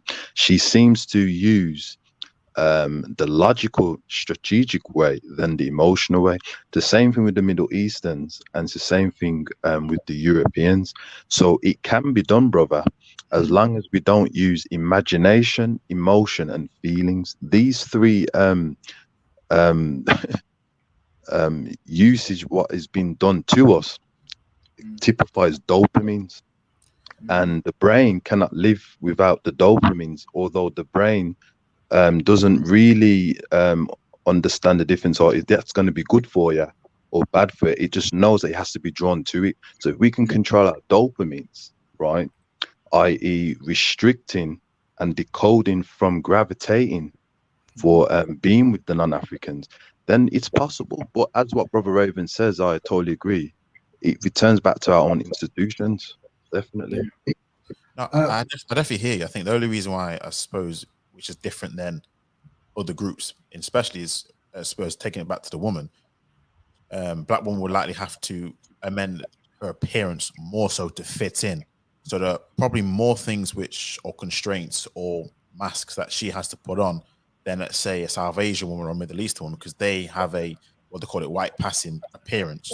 Obviously, there's cultural barriers, don't get me wrong, and language and things like that. But just aesthetics, just from a purely aesthetic look, a black woman has to do a lot more amendments. And again, it probably is a lot of it's dopamine. I think a lot of it's psychological. A lot of these things which are which does impact. So I think that's the only reason. I was like, is it more different than comparing it to an Indian or a Middle Eastern or Arab or whatnot? I don't know whether that's still can be achieved.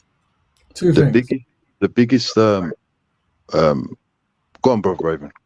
No, just two things just to say before you move on. Obviously, anytime we talk about black women, I always let people know that black women are welcome to jump in and join the conversation. And just step one. And step two, it just reminded me of what Brother Kel said. There is a way of talking I'm going to be introducing to, and that's a level 1 and level 2 conversation. And when I talk to a lot of people, with Brother Kel talking about imagination, feelings, and emotions. I refer to that as level 1 conversations, and I try to let the person know that this conversation is a level 2 conversation, which is logic and black betterment, this kind of stuff, right? So I invite you to have that kind of conversation, and then every time they get emotional, remind them that actually this is a level 2 conversation, but we can always go back to level 1, where all I'm saying is everyone is great, everyone is happy, everyone's going to be great. So you pick the kind of debate you want to have. Do you want to have one where I'm just saying nice things all the time, or do you want to have one where we're actually trying to find solutions for black people, which is a level 2 conversation? But while we wait to see if women want to join in, carry on, Brother Kel. Yeah, because brother, why it matters, right? The biggest weapon for the African woman is that she can use the ideology of feminism to help out the race.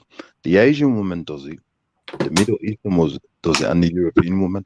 They understand that due to the Europeans captivating and taking away the African rights, whether it be in the UK and America, is that the women, they have their class as minority, particularly the European woman, and she can claim certain rights. So the African woman, she could appear in that role and at the same time support 50-50 with the African man. It's just that it's all to do with, are you loyal to your race?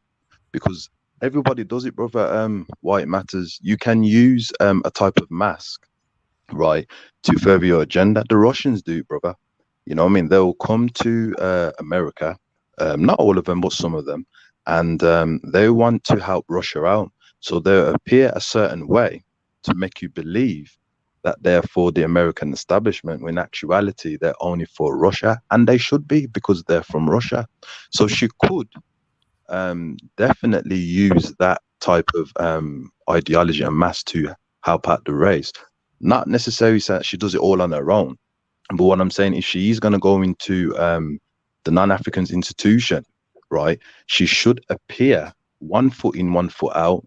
1 foot out is making sure she's tied back to her race. 1 foot in is learning to build up our race, if that makes any sense, bro. No, it does make sense. It does. Interesting. So so do you want to unpack more of that, brother WIM? Is there anything else to go deeper into the things you're saying there? Are you content with it?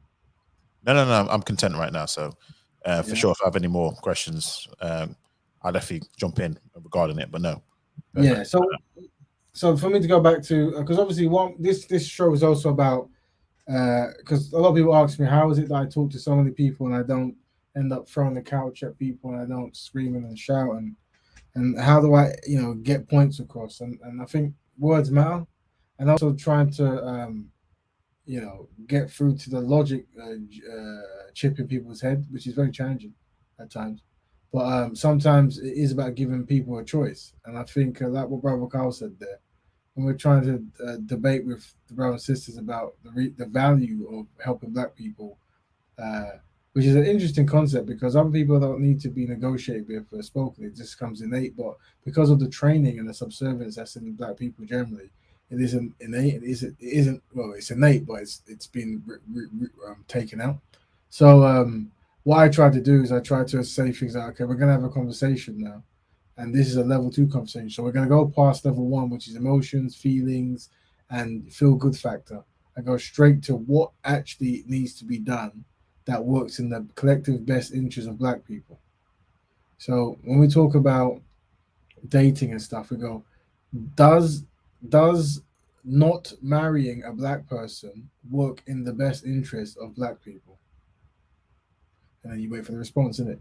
And if they say yes, then you can say, well, technically, what you're describing is an ancient method known as racial whitening that was used to destroy Black people, wasn't it? The only difference is now you're promoting it as a concept.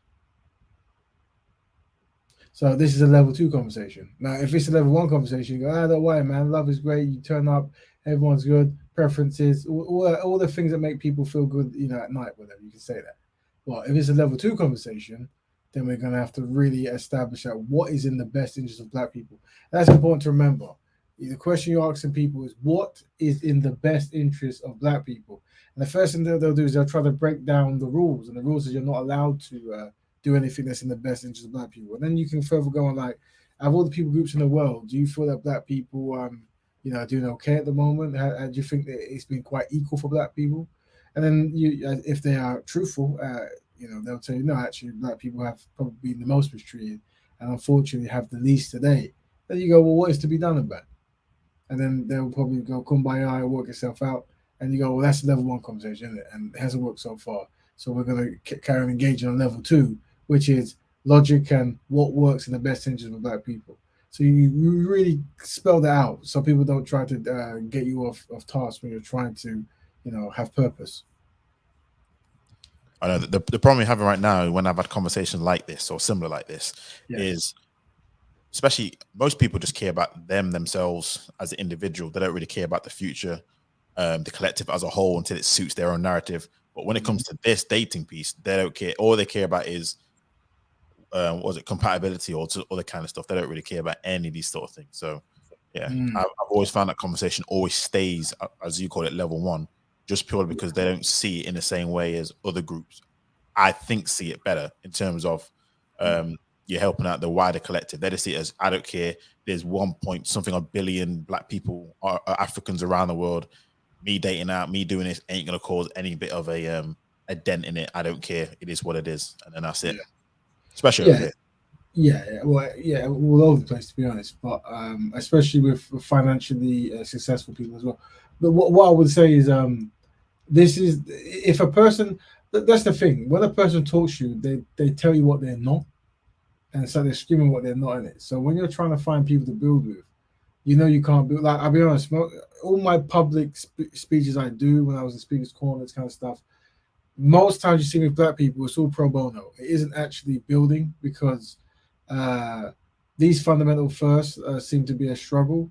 And for me, I think it's a sign of collective inadequacies and also, it's the refusal to look at patterns is a problem.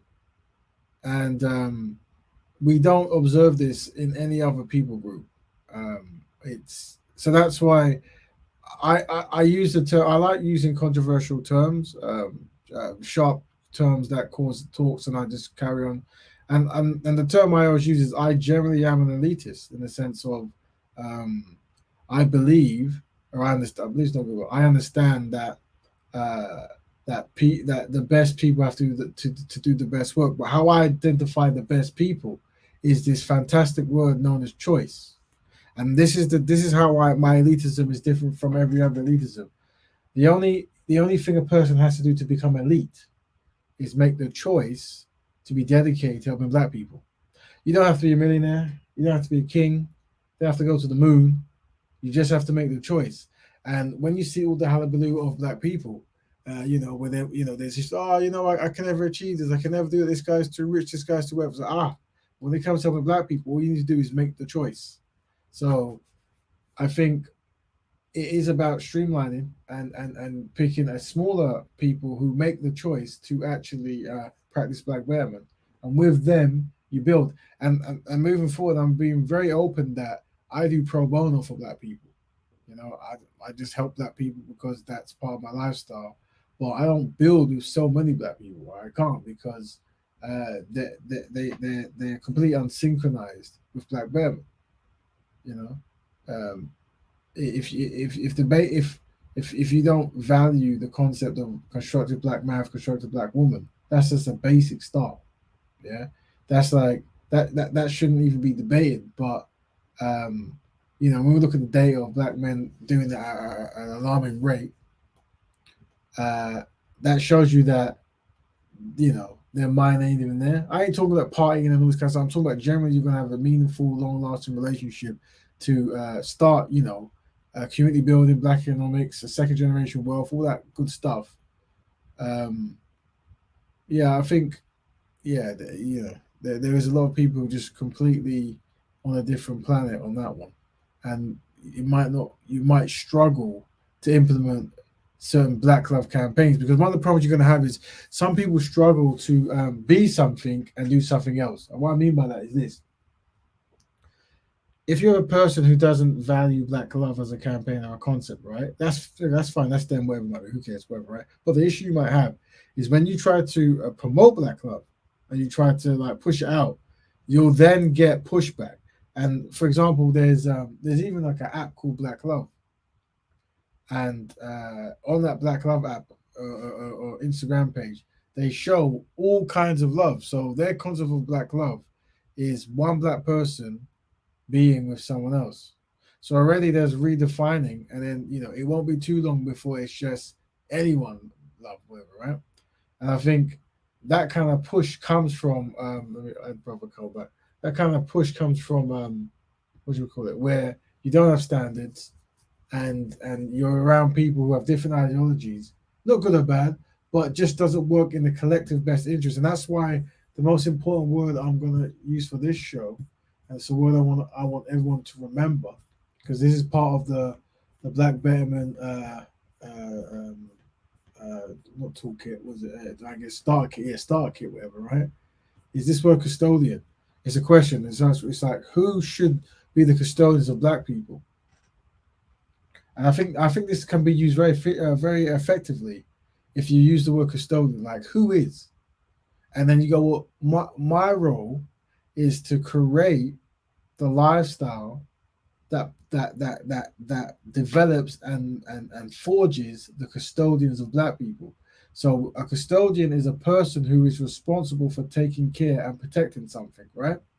So you can't be a custodian if you don't even believe in black love or black economics, even black betterment. It's like how can you be it's almost like saying who is Jamaica's goalkeeper, and when a match is on, he's a goalkeeper for both teams. It says, how does that work? Or he's not on the field. These are the concepts we have to be dealing to train black people again how to think like other people do when they're trying to find solutions. Because I've always noticed, Brother Raven, is that whenever we are in socialism, that's red flag, very alarming. Religion, as always says, gender movements as well as sexual orientational movements as well. These types of key points that I mentioned will give the collective African descendants kind of a mindset of how to deal with whether to build with them or not. I understand that you need to use socialism to build up the African family. I'm not saying that we shouldn't use these labels that I mentioned, for our agenda. It's just that when there's no criteria, as you always make it clear in your templates, and that would help us to decipher these unsynchronized African descendants. I mean, the ones who are in interracial relationships, they are socialists.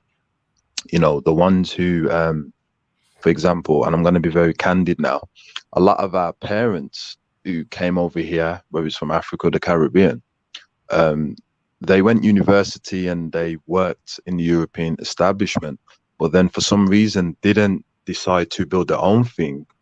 That is also an alarming behavior.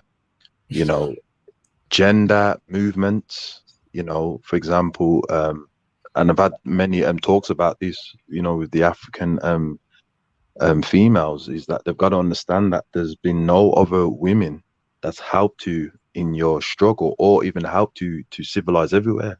50% sharing with the African man. So these things, Brother Raven, will give you an inclination that I cannot work with you.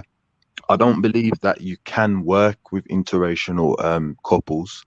The children is very tricky. I know you've got Brother Akala, and we respect him. I've met him a couple of times, and he's especially his father is very you know, he did as much as he could.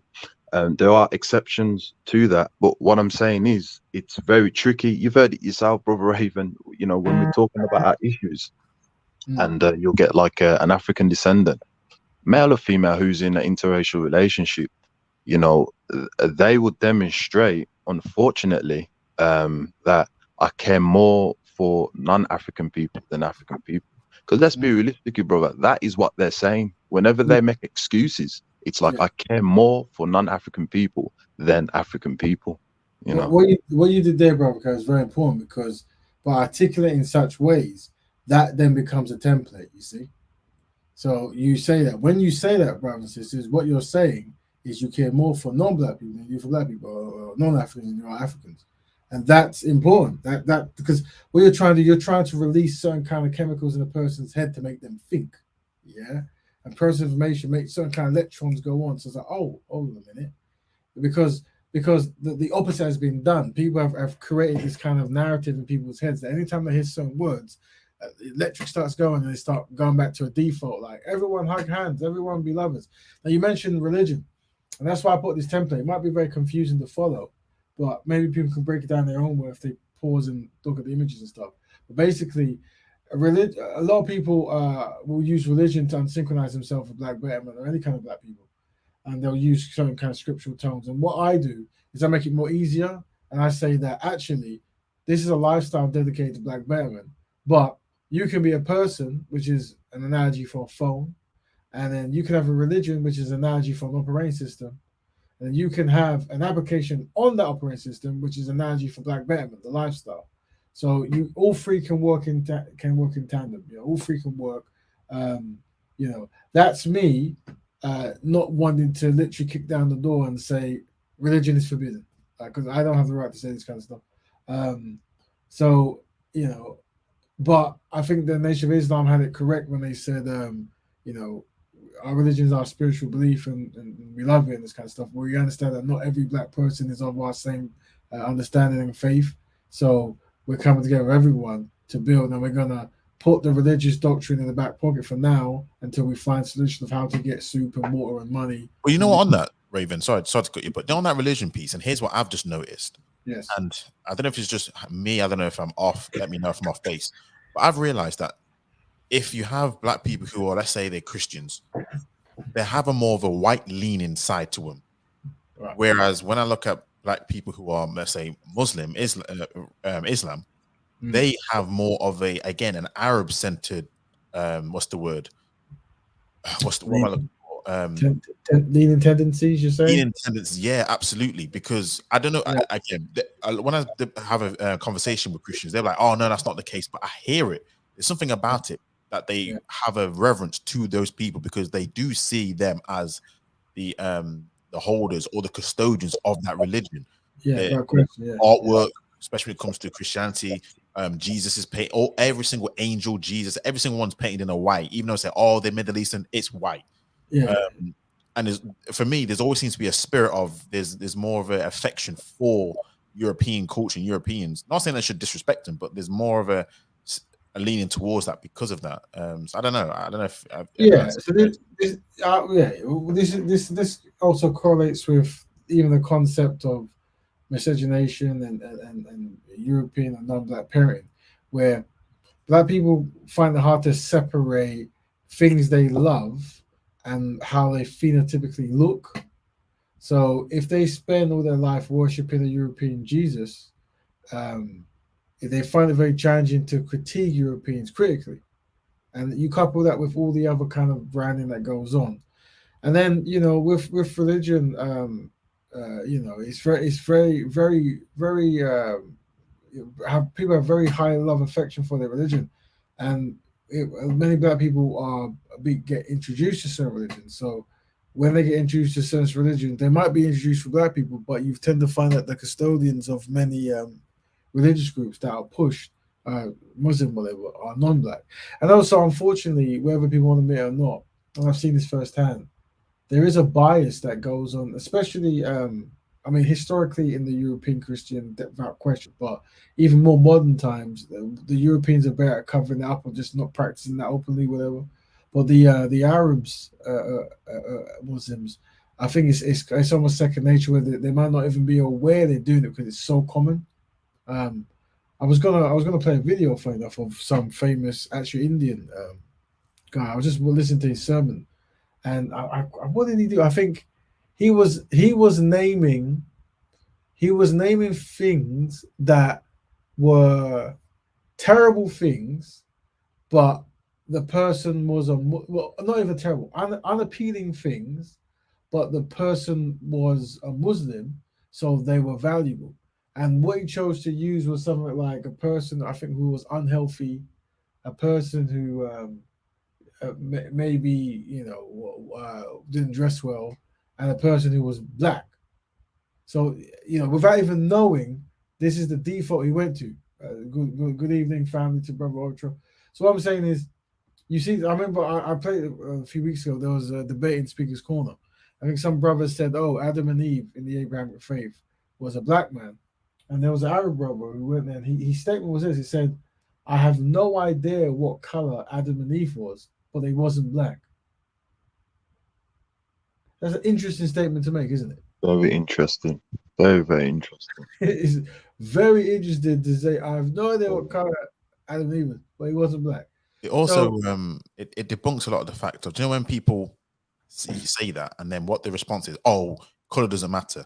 Oh, yeah, I'm like, it does matter, but when they say it's not who they think it is, it doesn't matter. But it does matter because they paint it in a way that is of their likeness. So as we've experienced, like, even though they're not allowed to depict their prophets or they're just like against their faith, but as you just stated, he's like, no, there's no way it could have been that. I was like, how did you know that? But it's because they're parodying themselves. Yeah, that's exactly how it is. It's embedded. It's the stain, the stain is there, and like I said, black people don't have these derogative terms made for non-black people, but either the word slave or derogative term seems to be made by many. But and that's why one of the most important quotes we can use in it is collectively, black people have no friends. Very powerful quote, very true quote, and something we should remember. And should be used to get black people synchronized, because if black people don't fix black issues, no one will, because no one's coming to save you. No one.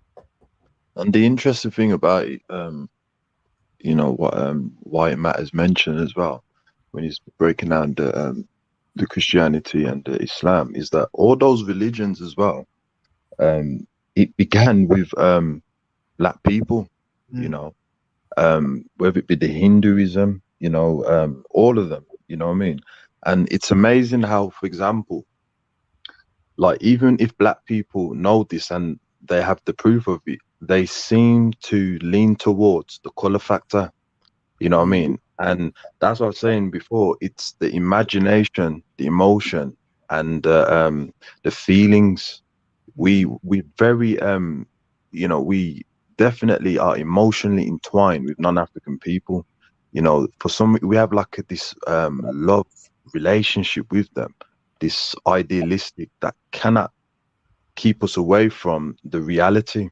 You know what I mean? Definitely needs something to disengage that. Definitely. No, very true, very true, very true.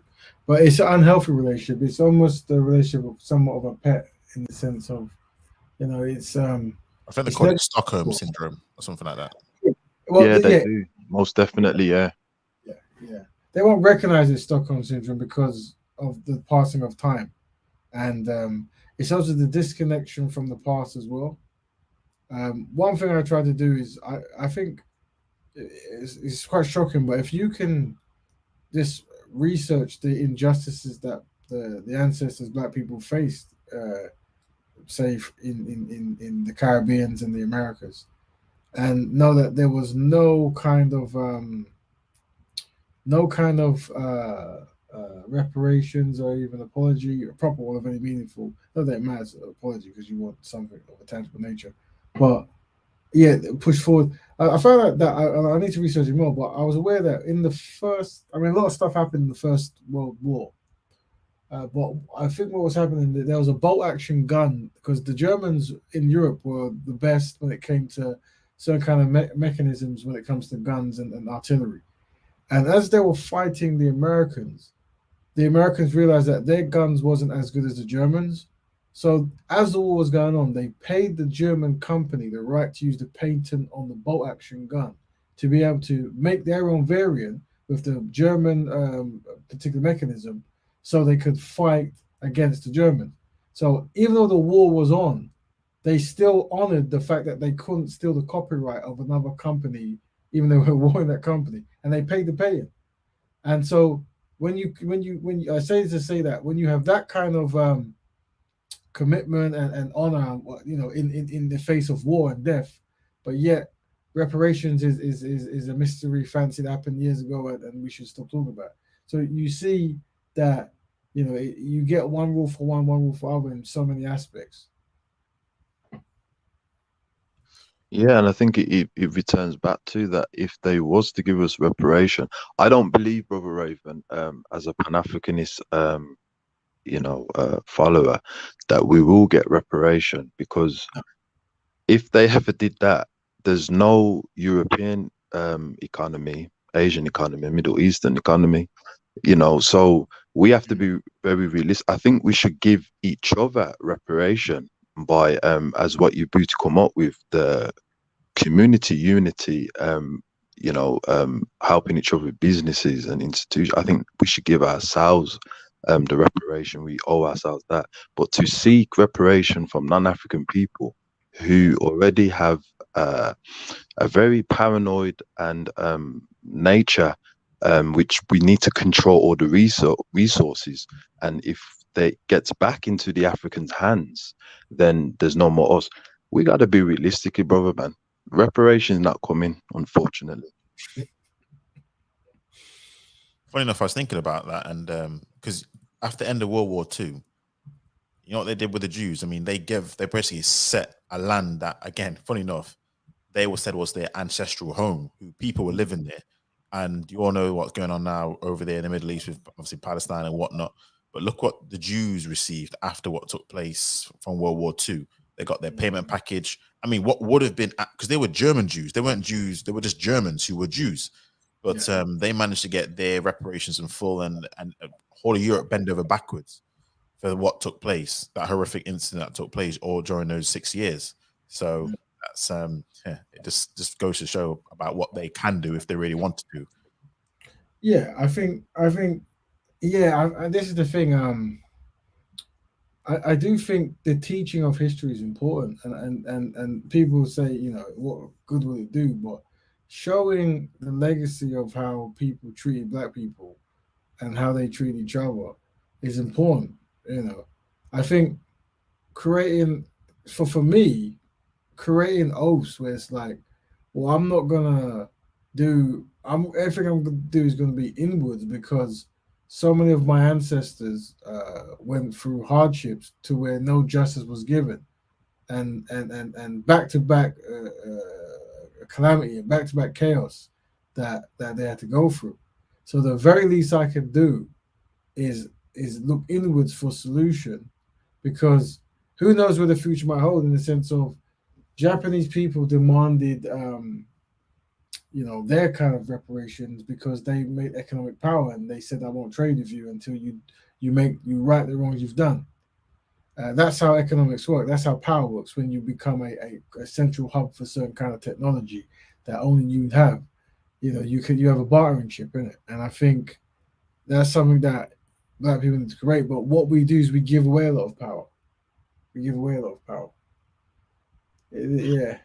Well, Brother Raven, as you know, and why it matters is that if we are the creator's first people and civilized everywhere and taught people about spending and saving, right? Because a lot of the non-Africans like to say, well, Africa, it's got all these resources and then weren't using it. But that is a way of understanding saving for a rainy day, which they could not do.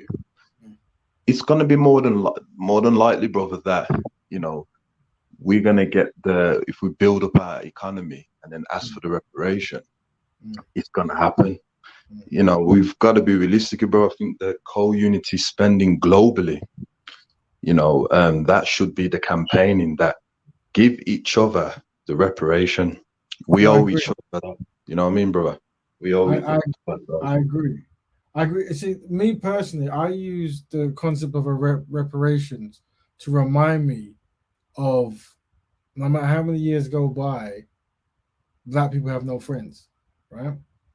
And there's many things are used to keep that constant, and so the lack of reparations is there, but no doubt the primary of how black people are going to persevere is within black economics, black businesses, institutions, and that kind of stuff. That's the right question.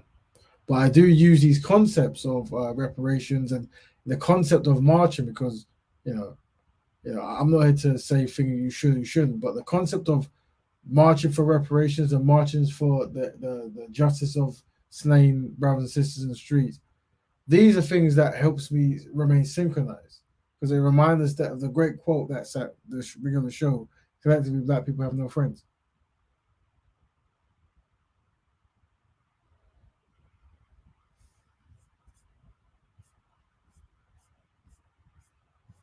Let's see. Where are we? All right, there we go.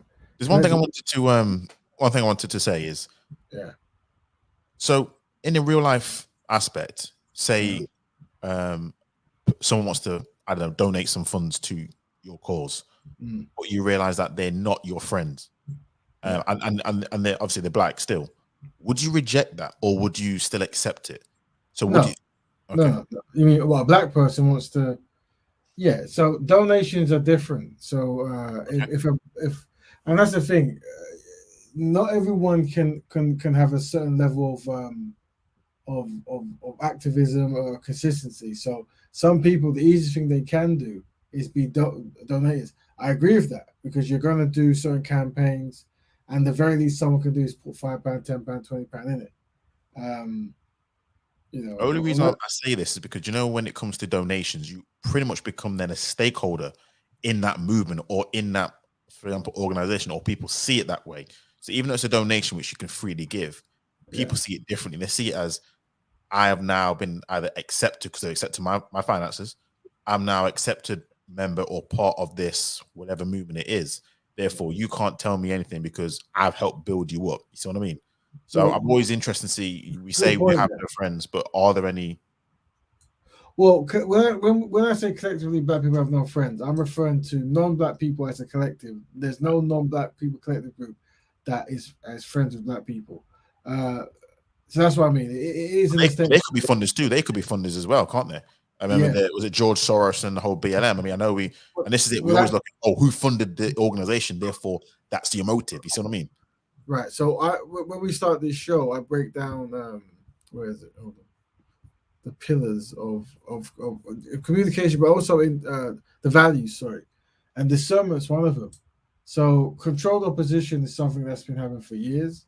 So if any person was going to donate with the intent to control, then the answer that they wouldn't probably if they don't synchronize with the values of the fellowship or whatever it might be, then no, it won't happen. It will decline that.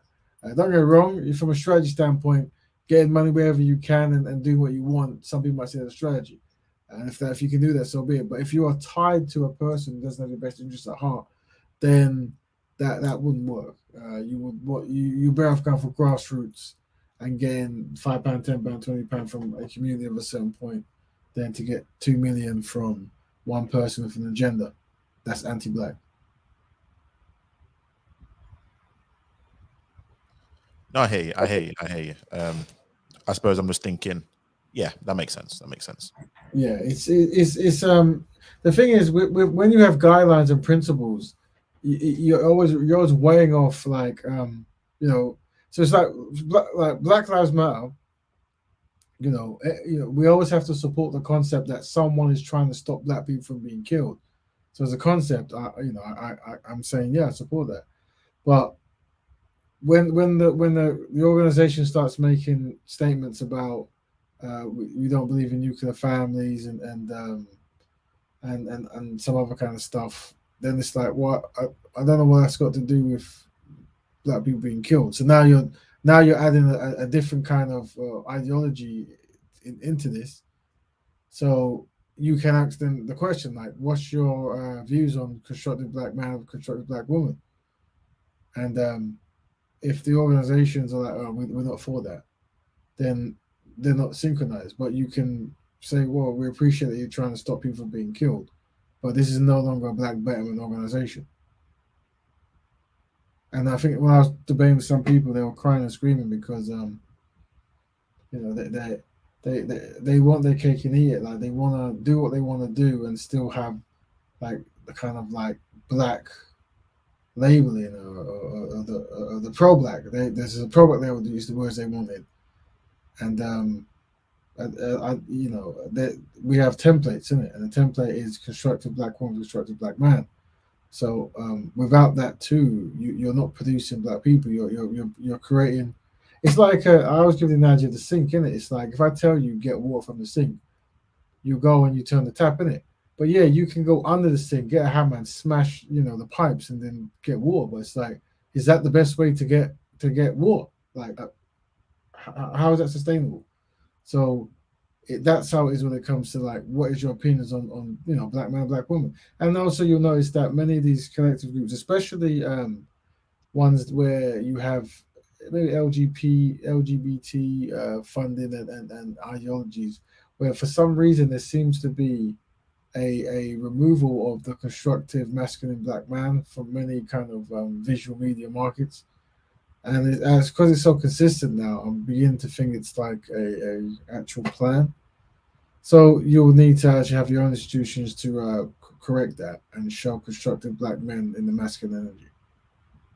Also, Brother Raven, we could always campaign what happened to, the ancient, movements of the 70s, 60s, that when they were funded by non-African people, we know what happened, what happened with the Black Panthers, what happened with the Pan-Africanist Socialists, what happened with the, even the black movement in UK, which now we have the Citizen Advice Bureau. We could always study that to reassure our people that unfortunately you will not be able to bite the hand that feeds you, whether you try and twist it or bend it. The hand that pays is the hand that rules. So definitely we have to campaign what happened in the past. I agree. Of showing diagrams and images of like whoever pays controls. Do you know what I mean? And that is true. And that, unfortunately, because black people are so inactive in so many aspects, whenever you see any kind of movement that's got this kind of black banner on it, you can almost guarantee that it isn't funded by black people. Because if it was, you probably wouldn't see it. So we do have to train the community to fund, but then you have to build up trust. There is a massive distrust when it comes to black people funding black dedicated kind of groups, because there is this fear of charlatans. And so the culture of fixing that to make sure that people don't think that, like, and I guess that's why rules are important, like defining what you're doing, what you're about. Some people, they come in, they preach this, preach that, and then when they get money, they flip up or they get money and they never actually fully declared what they were, and then they start doing things that people had no idea they would do because the questions wasn't asked, and that's why we have to always ask these questions. Get a message. All right, family. So it's 12. Oh, it's 4:12. So technically, we are kind of up to our 2 hours. Unless brother WIM or brother Kel has any more questions. No, brother. I This is think from from my behalf. Don't know what brother White Matters might want to say. No, I did actually wanted to. I was going to ask you to play that clip again that you played with the brother from the New Panthers and stuff, but no, it's fine. No. Well, listen, we can, because we're here. Both. You can pause me whenever you want to make a comment. Student of Dr. Khalid Muhammad, I'm so sick and tired of athletes, entertainers, and those that make it, turning on black people and talking down to black people. It's clear that these two brothers, they just love them some cracker women. They just love them some blonde-haired, blue-eyed, pink-toed, pale-skinned, buttermilk complexion, ironing board backside, Caucasoid mutanoid, subjects have itch, white cave bitches. And it's a shame. I call Brother Myron the Sambo from Sudan. I'm hoping that he hasn't been bit by the white Arab disease that teaches that the white Sudanese is better than the black Sudanese. I heard. What's that? We say, brother? So one thing I was going to say is this. Now, do you think, I know you was talking about you speaking to people, through people. Mm-hmm. Now, I know you're a big proponent of what kind of language you use. Now, the language that he's been using has been very, let's just say, spicy. Right. So do you think he will ever get, his language is ever going to try and persuade someone like, I suppose, Fresh and Fit? Or you see what I mean? I don't know. Do you see that as a way of, because I don't know whether he has to be this way because they're quite aggressive. You see what I mean? Yeah. So I don't know whether this language is going to not only dissuade, he's never going to probably reach him, but dissuade other people on the fence. Because you have people on the fence, don't you? In which they're likely to probably, I don't know, side with Fresh and Fit because, oh, wow, this is the kind of language that's coming out of this brother's mouth. You see what I mean? Yeah, I agree. I hear that. And what I would say is two things. These brothers came up in a very different time, and it was very effective, especially more so the Nation of Islam, who is speaking in the 30s, 40s, and 50s, to have this very sharp delivery, and it was very necessary. I find it funny, to be fair, but yeah, sorry, continue. Well, yeah, like I said, it was necessary at that time, and I think with this time, I think I would assume that this brother more so is saying this as a way to verbally defend black women.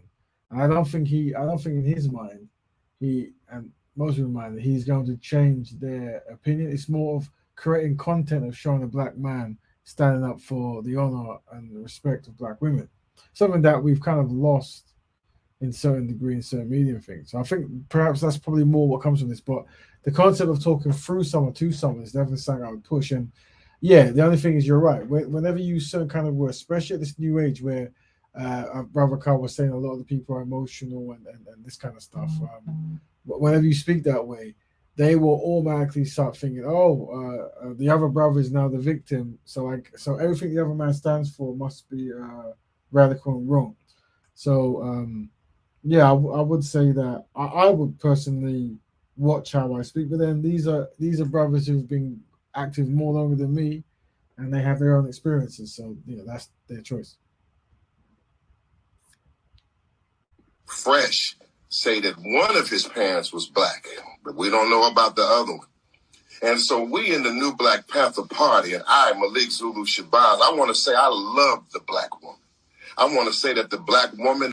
That's something that we don't get much of nowadays, that kind of outward statement, of love and respect for black women. We probably would have got more so in the 70s and stuff. That make it. Sudanese is better than the black Sudanese. About the other one. There we go. And so we in the new Black Panther Party, and I, Malik Zulu Shabazz, I want to say I love the black woman. I want to say that the black woman is the queen of the planet Earth. She's the mother of civilization. That the black woman is the goddess of the universe. She ain't just somebody we may just happen to want. She is our, not just our preference. She's all that we want. We don't want nothing else but the black woman. And and one day we're going to put a stop to this. As Khalid Muhammad said, that one day we will come to that stage and that microphone, and these black movement will snatch you off that goddamn stage for talking and dogging our people, and dogging the black woman out. We love some chocolate black women. The blacker the berry, the sweeter the juice. And that's all we want to hear out here. And then, as I conclude, to say that everybody has suffered. This brother over here looking like he's a black Olmec, brother Fresh. He's looking as black as tar, talking about he may date a black woman. If you didn't have probably some money, no woman on the earth would touch you, including the black woman. We can tell you ain't had no women.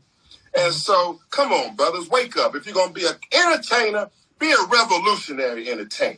If you're going to do something, be like Paul Mooney, man. But stop being a Sambo and a Tom and a bootlicking tool for the Klan and white racism and white supremacy.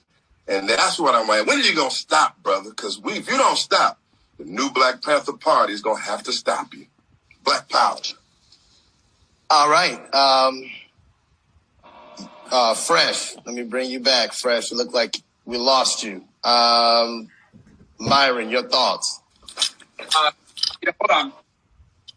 Oh, yo, how old are you, bro? You like 70? Hey, look, my dog's white too.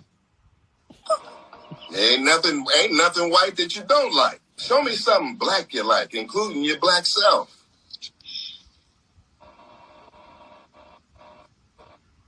Where's Fresh? Hit the canvas? Have you hit the canvas over there, brother? Fresh, come back. Fresh, come back. We just lost you. I saw your request. Come back, Fresh. Yeah, I see he's checking out of here. Fresh, come back. I'm looking at the request. There we go, Fresh. Bring you back. I'll let Fresh test it first, and I guess I can go after. Hey, man, like I was. Have you guys seen this video, by the way? Is this the first time you guys have seen it? This will be my second time. I actually was gonna wait. I've not seen this, to be fair. So the first time I saw it, well, when you played it the first time, but so this will be the second time. So yeah, I haven't seen it.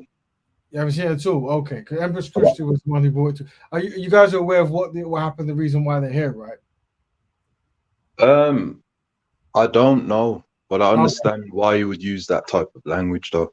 Yeah, right. I'm aware, so yeah, you can definitely fill in for the Kale.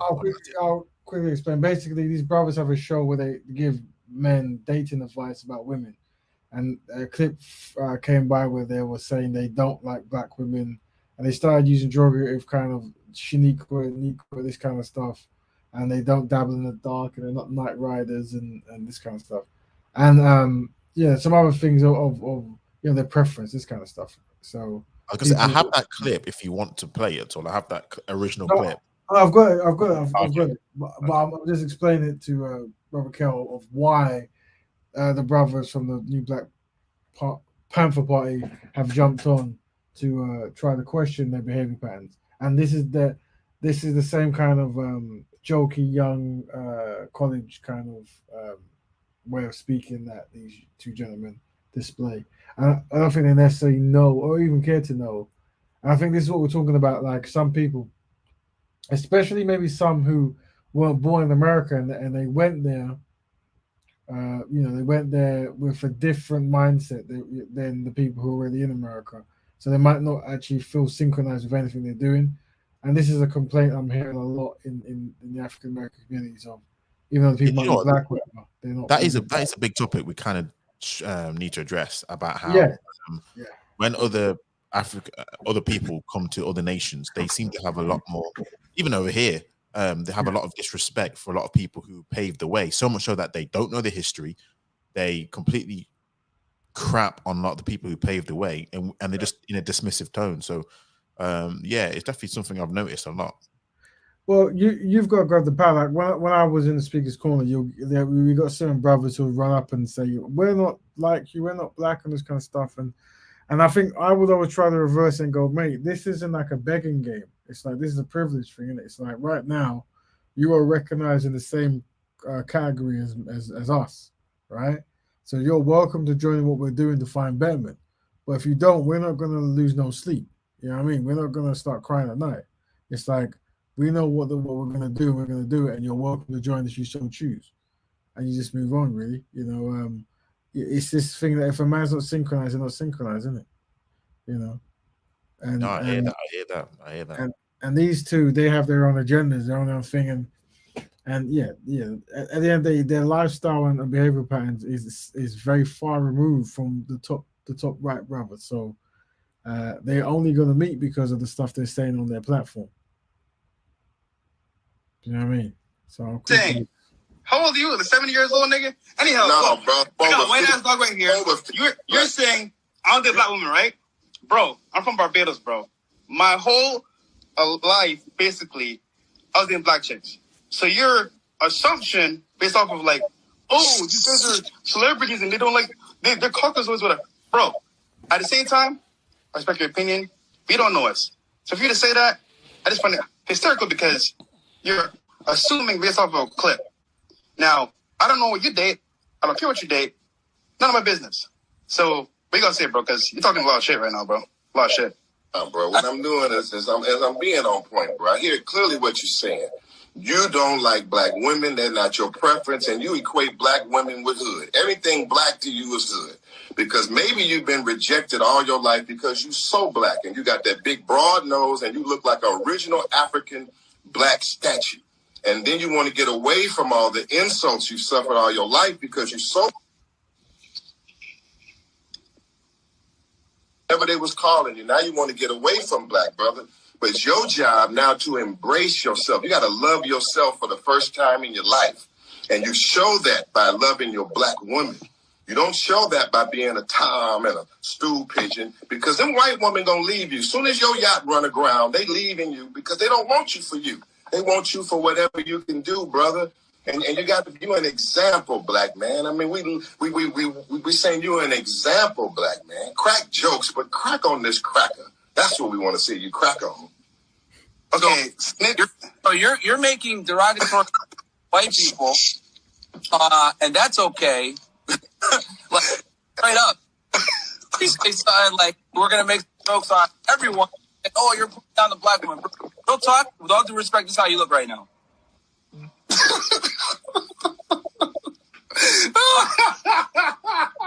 Fucking car world, bro. Right, yeah. So we'll pause it there. But what I'm saying is, clearly, different worlds, different backgrounds, and completely unsynchronized.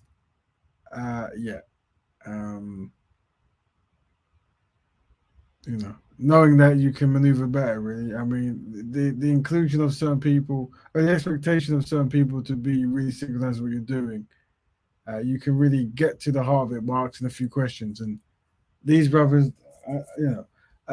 there's some people who are white identified, and these brothers might be white identified.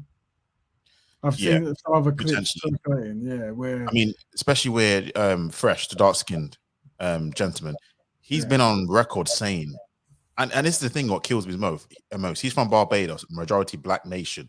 So how he has these views about black women, where he's been on record saying how he was red-pilled was because he was dealing with a single mother when he moved to the US who was non-black, who had kids, all this kind of other stuff. So there were non-black women who almost red-pilled him, but yet he has these viewpoints about black women. It's crazy thinking about it.